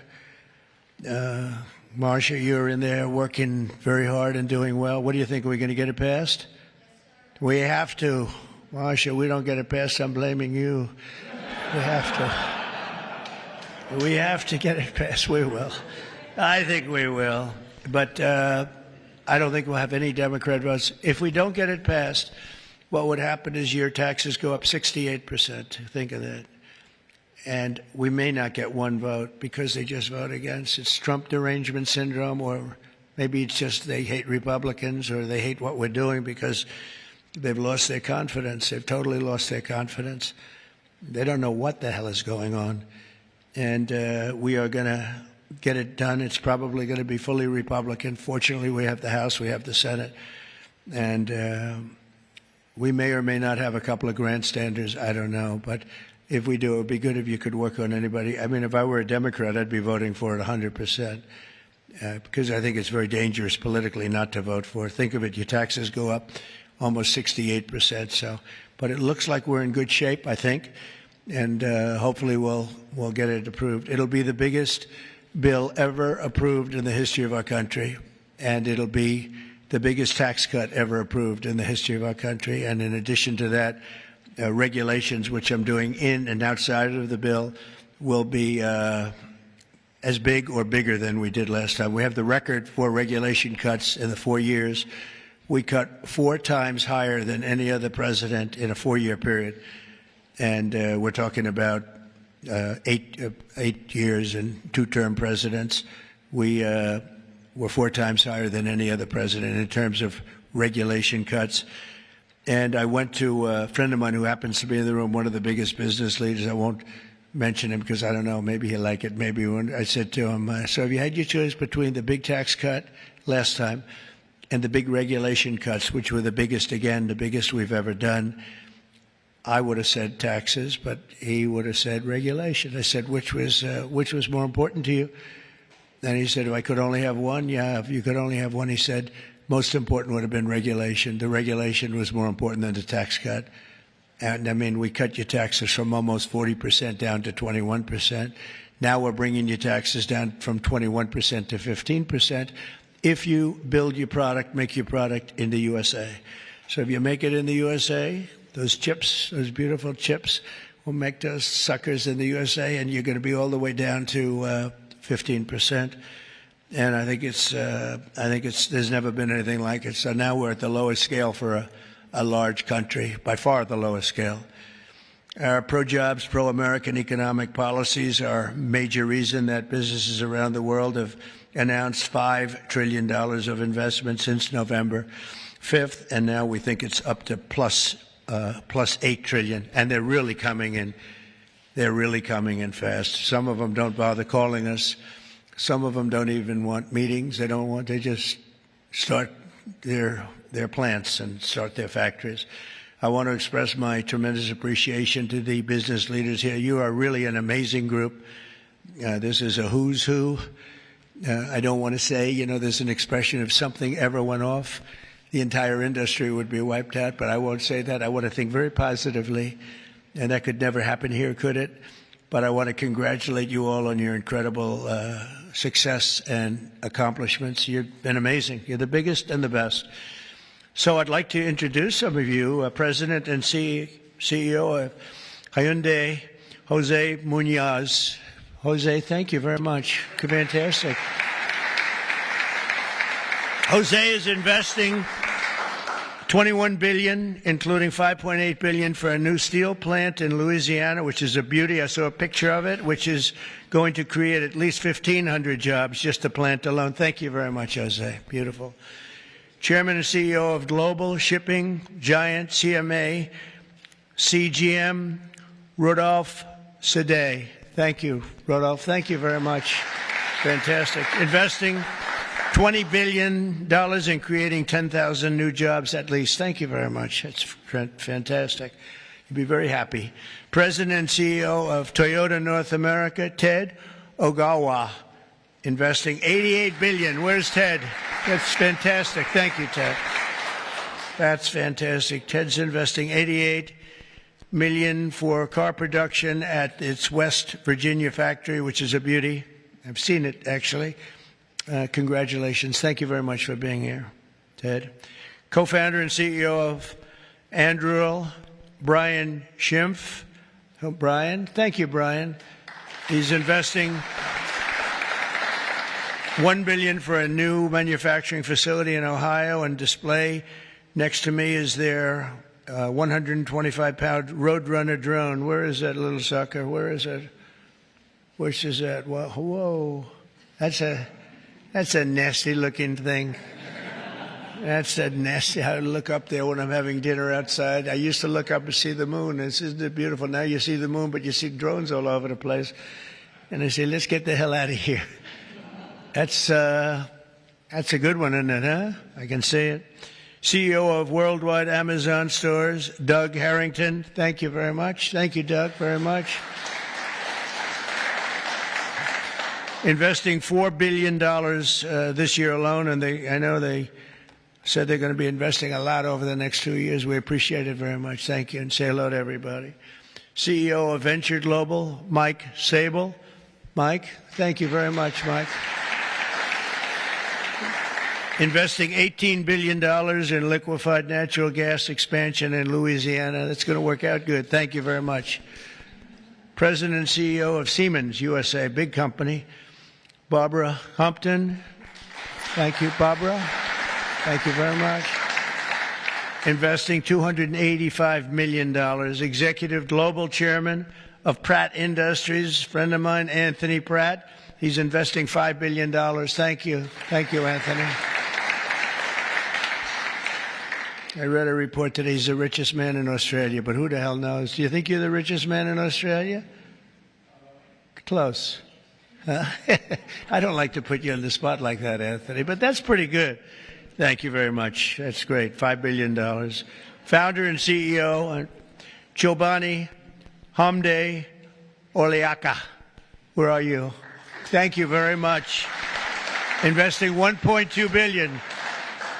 Thank you very much. CEO of Bell Brands USA, Yvonne Girard. Yvonne, thank you very much. Thank you very much. $350 million.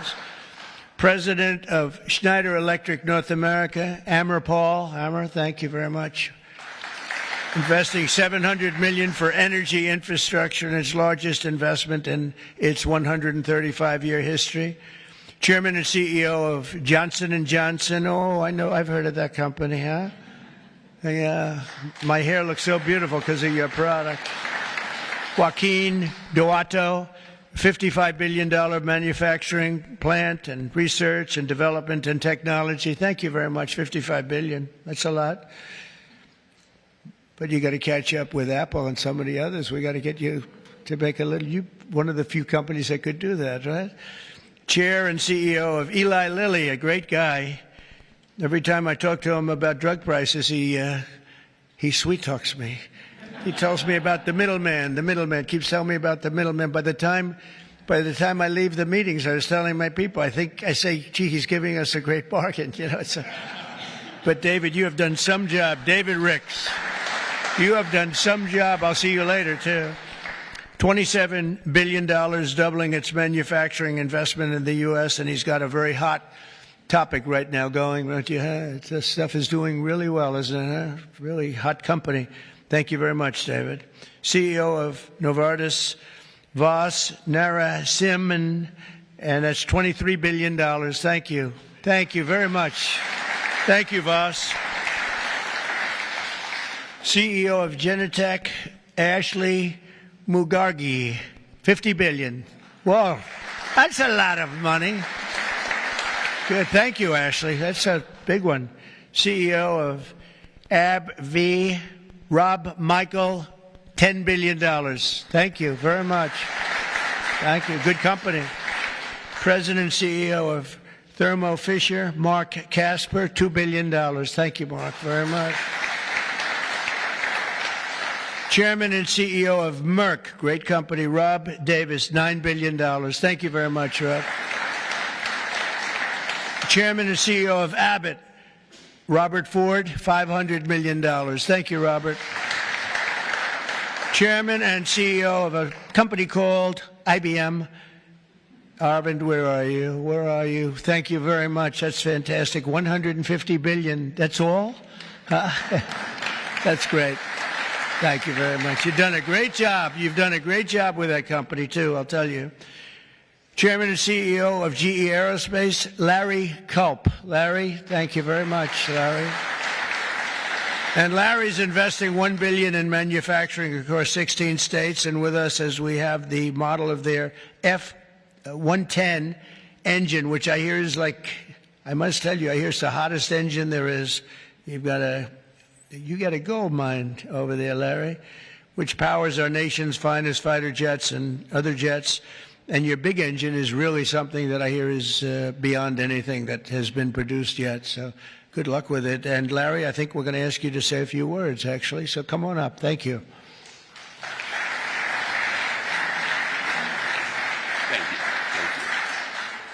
Thank you, Mr. President. It's an honor to be here representing all of my colleagues at GE Aerospace. We are today 125 years old, but we are inventing the future of flight.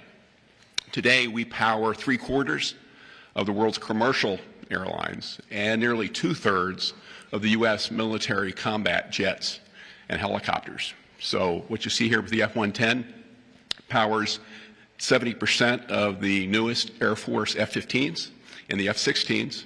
I know you were in Michigan just yesterday. Yeah. This is the engine that will be under wing on the F-15EX Eagle II that the Michigan Air National Guard will soon be flying. We're excited about what's happening at our company. We're investing $1 billion this year, as the President said, across 16 states, not only in our manufacturing footprint, but with so many of the small and mid-sized businesses that constitute our supply chain. There's a lot happening. We're excited about it. Mr. President, thank you for what you're doing, not only to revitalize U.S. manufacturing, but helping ensure that the U.S. aerospace industry, one of our biggest net exporters, continues to lead the world in innovation. Thank you. Thank you. Great job. And he has done a really great job. You You took over a slightly troubled company, and now you've made it hot as a pistol. So that's really an amazing job you've done in a short period of time. Also with us is Chairman and CEO of SoftBank, Masa. Where's Masa? Masa, come on up here, Masa. Masa has pledged $200 billion plus another $500 billion with Oracle and OpenAI for a total of $700 billion. Thank you, Masa. Come on up, please.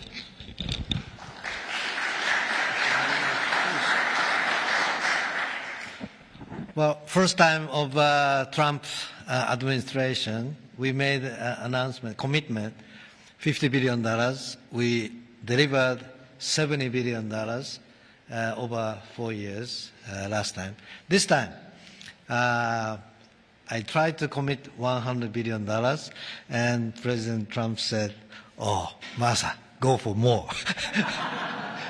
so we did that $200 billion commitment, and then right after that, we SoftBank, OpenAI, Oracle, and MGX together, we announced $500 billion investment.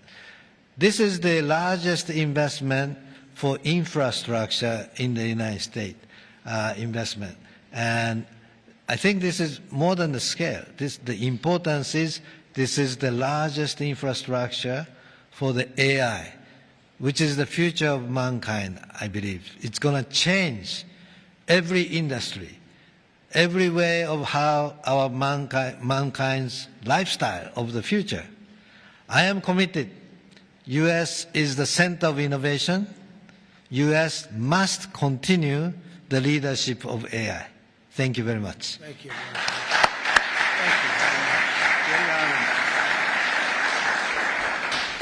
Thank you very much, Masa. Been a friend of mine for a long time. These guys are mover. We got to say, you are really something. It's great. We appreciate it too. It's great spirit, great genius.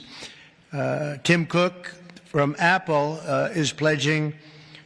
Not only pledging, is committed to $500 billion. They're going to build plants all over the country, 7 or 8 different states. They've already started.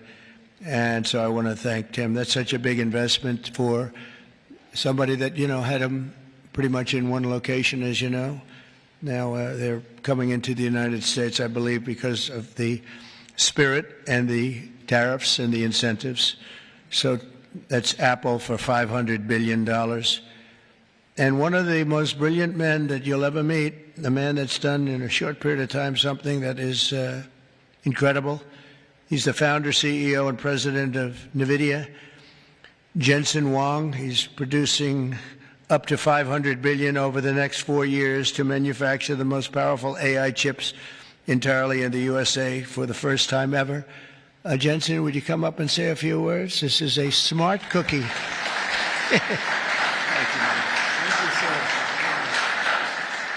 Thank you, Mr. President. It's a great honor to be here. NVIDIA reinvented computing for the first time after 60 years. In fact, Ervin at IBM knows quite well that the computer has largely been the same since the 60s. The IBM System 360 described really quite perfectly the computer that we use today. Central processing units, operating systems, the separation of hardware and software, I/O subsystems, multitasking. All of the words that we use to describe computers today were really invented in 1964, the year after my birth. Well, after all this time, we've reinvented computers again. This is what a processor looks like. It's on the right there. People say it's a GPU. That's one GPU unit, and it's 70 pounds, 60,000 parts, 10,000 watts. In order to manufacture it requires probably a couple of hundred companies in the supply chain. It is so heavy that it requires robotics to do. It's so precise. And just to test a supercomputer requires a supercomputer. And we're going to build NVIDIA's technology, the next generation of that, all here in the United States. Without the President's leadership, his policies, his support, and very importantly, his strong encouragement. And I mean his strong encouragement. frankly, manufacturing in the United States wouldn't have accelerated to this pace. Manufacturing isn't about low-cost labor anymore. Manufacturing is about technology. And most of the factories that build these systems today are the most advanced factories in the future. And we're going to use artificial intelligence and robotics and omniverse digital twin technology to make it possible for us to create the factories of the future. And we ought to build it. We ought to build it right here. The really amazing thing is that this computer is the engine of a whole new industry. And this new industry is called artificial intelligence. And this new industry is a manufacturing industry in itself. That's a factory machine. Just as several hundred years ago, the dynamo was invented, water would come in and electricity would come out. Now electricity goes into this machine and incredible tokens come out, artificial intelligence.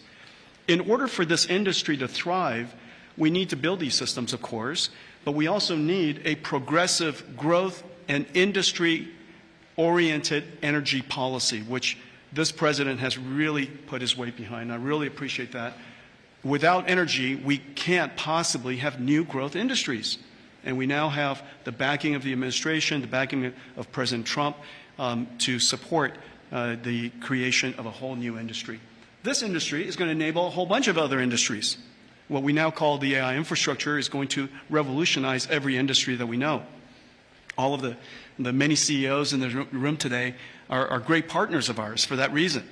We're working on artificial intelligence for many industries, from healthcare to drug discovery to life sciences, financial services, education, so many different industries. And that's going to be possible because we have the fundamental infrastructure here in the United States. And so I want to thank you, sir, for everything that you've done and the strong encouragement and the great policies that make it possible for us. Thank you, sir. Very much. Thanks.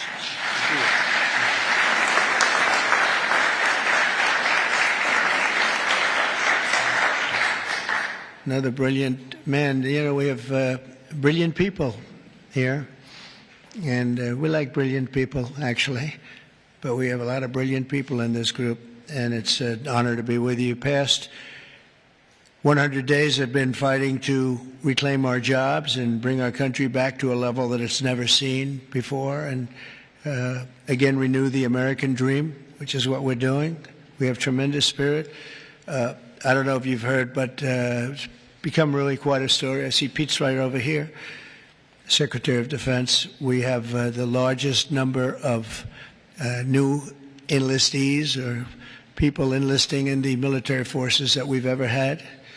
And if you remember, 6 months ago, we couldn't get anybody to sign up. That's a big turn in a very short period of time. And November 5th had a lot to do with that, and our Secretary of Defense and a lot of the people that you see sitting here really had a lot to do with that. There's great spirit. I can say that also with the police forces throughout the country. We're having a hard time filling them up. It's a dangerous job, but now we have waiting lists at almost every place.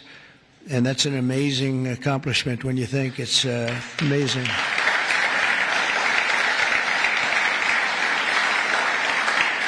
And when I first came here, you remember just 3 months ago, I came in and they started screaming. The fake news was screaming. They were going crazy about eggs. I don't know about eggs. What's with eggs? Tell me. They said, their cost is up 50%, and you won't have them for Easter. I said, well, I'll have to get onto it, but this isn't my problem. This is Biden's problem. I've only been here for 4 days. They're screaming at me about eggs like it was my fault. I just got here. Didn't know anything about it. We got it taken care of, and eggs dropped 87% in the last short period of time, and everybody had eggs for Easter. In fact, we had a big Easter egg hunt on the lawns. We had 48,000 people actually came. And we had a lot of eggs. I don't know how many, but there were a lot. We didn't use plastic. They said, could you use plastic eggs? This is in early January. And I see our Secretary of Agriculture is here. Would you stand up? You did a great job. You got me out of a lot of trouble.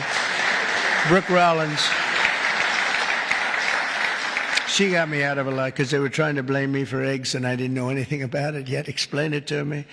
But we had plenty of eggs, Brooke, right, for Easter. There was no dearth. And we have another man in the audience who's maybe the most important man in the room because he's the head of the Environmental Protection Agency, meaning he's the one that approves all your plants.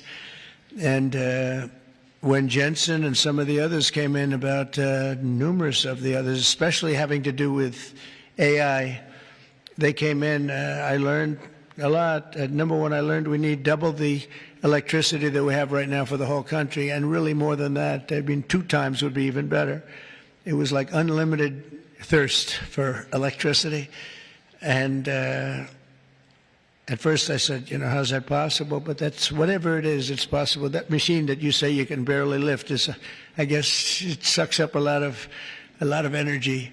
But we need more than double what we have right now. So you take all of the energy, even the energy in this beautiful, incredible, it's just the greatest.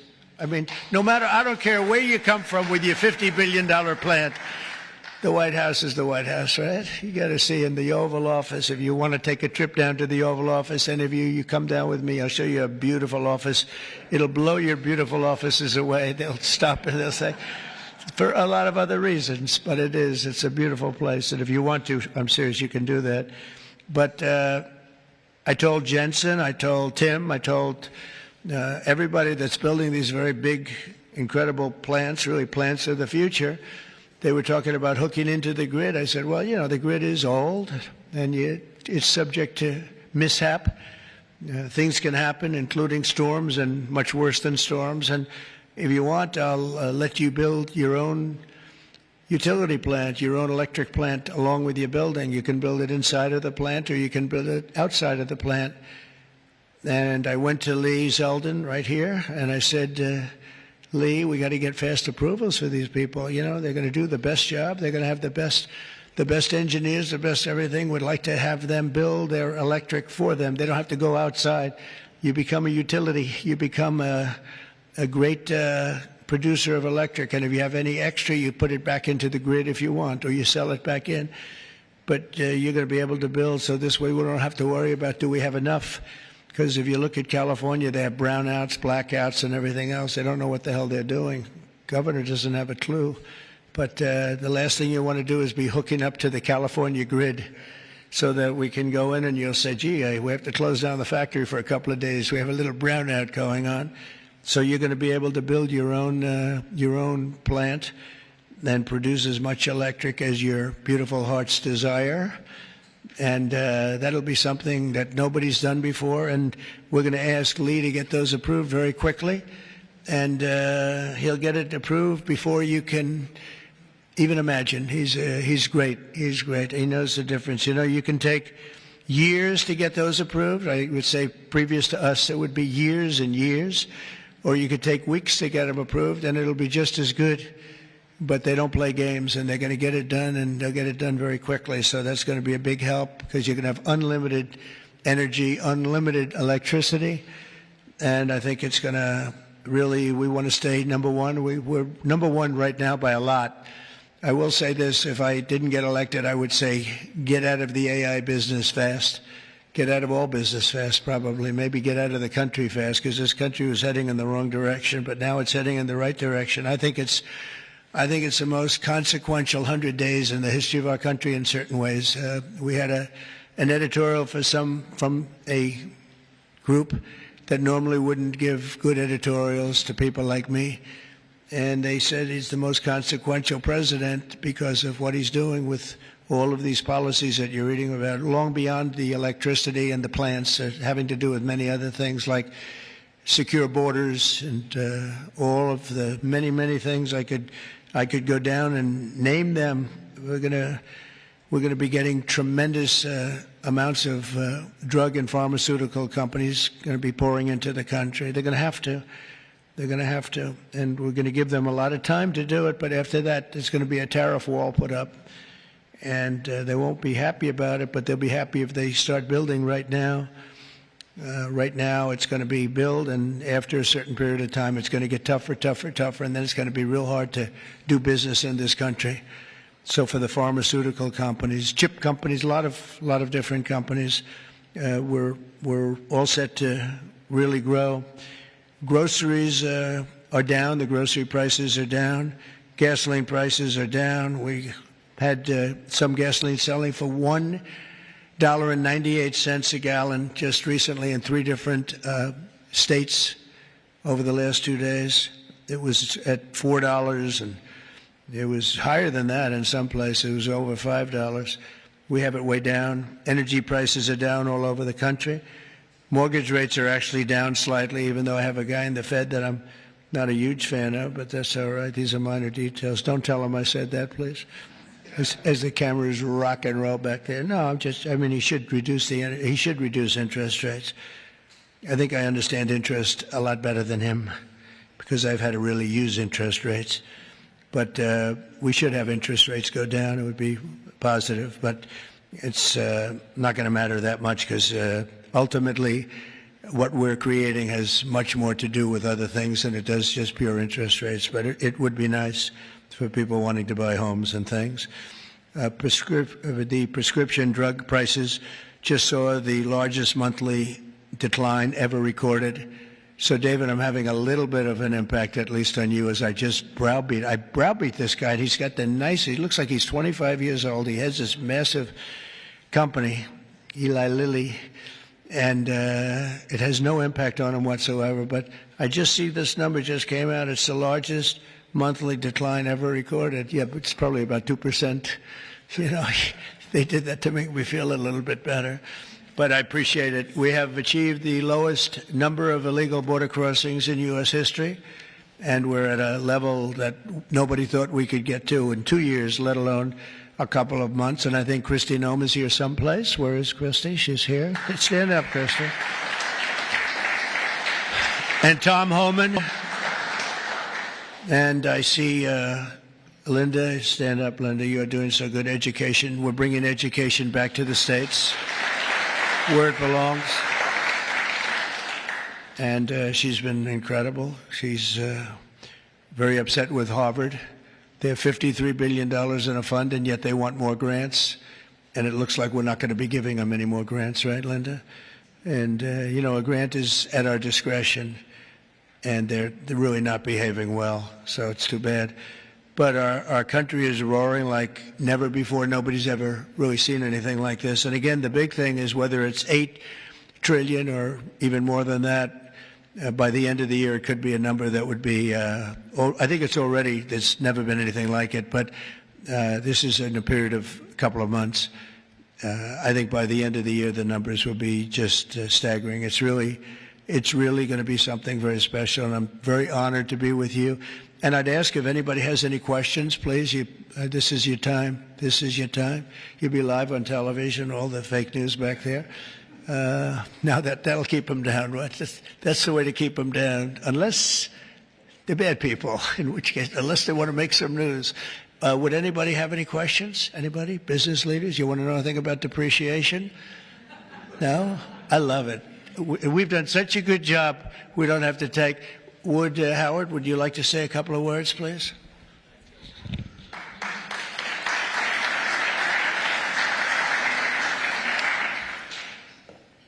The president talks about $8 trillion coming into America.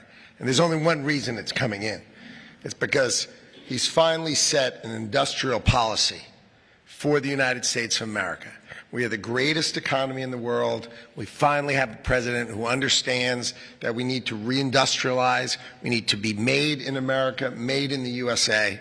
And you feel it. You feel it with these leaders. You feel it across all your peers. Everyone feels it. It's coming back to America, and we are going to be rocking. So thank you, sir. Great job. Great job.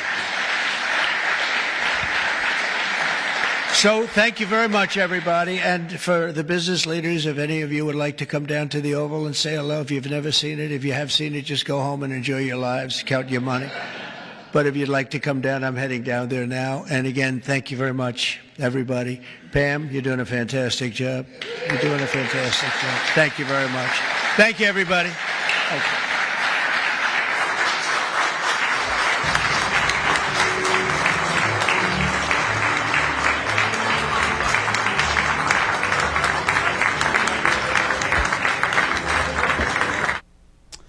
And as Secretary Howard Lutnick just said, this is the Industrial Revolution of this time, this 21st century golden era. There's Kelly Loeffler, of course, Kristi Noem, Linda McMahon, among other members of this extraordinary cabinet with business leaders, CEOs, CFOs, the bigwigs, a lot of money and power in that room who know how to handle business, who are actually funding this government and funding countless jobs, and as Howard Lutnick put it, trillions of dollars back into the American economy. It's a reorganization of the global supply chain in order to make America great again. And look at even bringing people like Tim Cook in from Apple. What an achievement.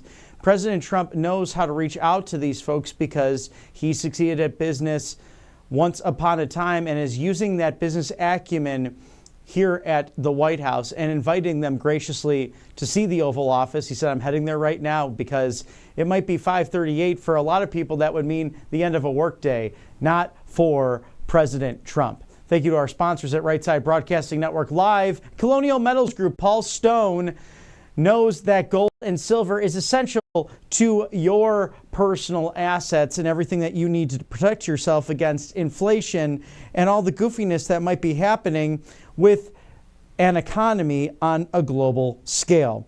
Before you tune out for the evening, I know it's 5 o'clock somewhere on the East Coast. Why is China dumping U.S. bonds? Why are they grabbing American prime farmland and rolling out its new digital currency? I don't like doom talk. I don't like to foreshadow anything, but they want to bring in economic Pearl Harbor to the United States. That's why President Trump is using tariffs against this evil empire. They want to devastate your IRA. They want to weaken the United States. But President Trump is the genius because he's letting your retirement thrive with these policies by meeting with these great business leaders and his cabinet at the White House today. So protect yourself and your life savings with gold and silver.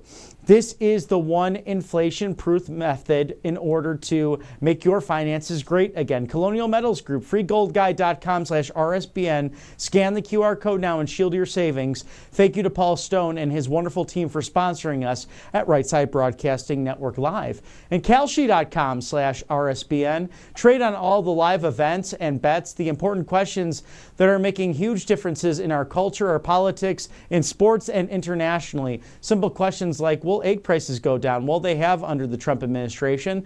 So scan that QR code now, Kalshi.com/RSBN. MyPillow.com/RSBN. The Pericale bed sheets, the closeout sale happening now, all colors, all sizes, $25. I was fortunate enough to spend some time with Mr. Mike Lindell yesterday in Warren, Michigan for Rally Day in America. It's always a joy to be with him, and we thank him for his support here at MyPillow.com/RSBN. As President Trump mentioned about 3 times on the stage yesterday, is there any better marketer than Mike Lindell? We don't think so. We think he's number one in the country, if not the world. Pericale bed sheets, they're comfy, and the best day to get started in the morning always depends upon what happens the night before, and it's with a good night's sleep that gets the job done. So all colors, all sizes, $25 now, promo code RSBN, MyPillow.com. Thank you for sponsoring us at Right Side Broadcasting Network Live. And this message goes straight to the fake news. President Trump goes into the lion's den from the Office of Communications, commenting on that primetime interview with that fake news outlet, showcasing the successes of this great administration in 100 days. To quote President Trump, the border is the most significant because our country was really going bad. You had murderers coming in. You had everybody coming in. Now it's totally closed down. Nobody thought that could happen, and it happened quickly. He roasted the media for covering up Biden's decline. To quote President Trump, we had a president that couldn't walk up a flight of stairs, could not walk down a flight of stairs, could not walk across the stage without falling. We saw it at the Air Force Academy. We had a president that was grossly incompetent. You knew it, everybody knew it, but you guys didn't want to write about it.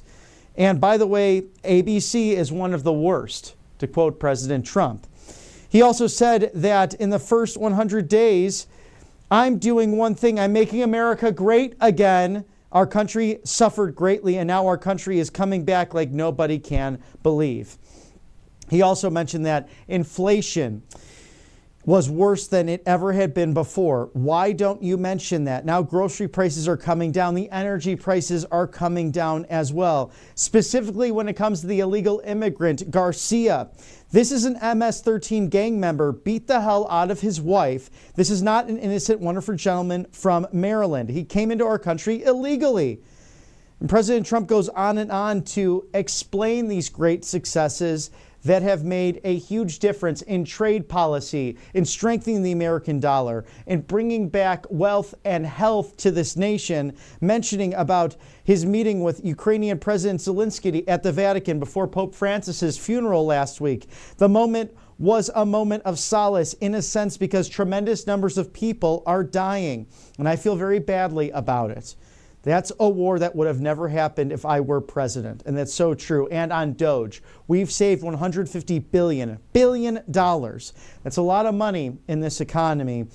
And putting things back together overall, we've saved hundreds of billions of dollars against the waste, fraud, and abuse. Tremendous waste, fraud, and abuse. And he addressed the measles vaccine. I recommend it. Do I mandate it? No, because it's about personal freedom. That's what this president is all about, as it was showcased today, meeting with his cabinet, taking press questions in that gaggle, and now meeting with business leaders, international leaders, and domestic leaders pouring billions into the United States. For all America First updates and exclusive offers at rsbnetwork.com/newsletter, sign up now, like, share, subscribe, as we are home right here in the loveliest village of the Plains, Auburn, Alabama, as students prepare to celebrate their commencements and their place in this world, taking the knowledge they learned and applying those life lessons in real time. And tomorrow, a programming note will be in the rival University of Alabama's territory for Tuscaloosa's commencement. President Trump visiting the great state of Alabama, legendary football coach Nick Saban on hand, Alabama's president to present and make comments to the graduating class as well. It's going to be another rally day in America, and we're excited to spend that time with our friends in Tuscaloosa, Alabama, as yours truly will be on hand for that wonderful event. And for tonight, about an hour and 15 minutes from now, 7 p.m. Eastern, do not miss coverage from Mr. Matthew Alvarez as he showcases his visits and exclusive interviews from the White House with executive leaders within the administration. 100 plus days now into the golden era of America. If you wish to donate to this great citizen journalism, right side of history outlet that is known as RSBN, feel free to do so by texting RSBN to 801-801 or going to rsbnetwork.com/donate. We appreciate all the help you can offer to keep the truth, the unbridled access to your government in your hands so that you, the American people, can make a decision on your own. And if you wish to opine, feedback at rsbn.tv, feel free to reach out to us with your America First updates and stories from your neck of the woods. I look forward to seeing you tomorrow in Tuscaloosa, Alabama for the commencement of the 2025 class of the Crimson Tide, University of Alabama, those fierce rivals of our Auburn Tigers, but nonetheless, a great graduating class to celebrate. President Trump will be on hand for this, and we look forward to another rally day in America. But again, stay tuned tonight at 7 o'clock Eastern for Matthew Alvarez's exclusive coverage of his visit to the White House as we celebrate 100 days in the golden era. For my colleagues at Right Side Broadcasting Network, I'm Robert McNeely. Good night. God bless. We'll see you soon.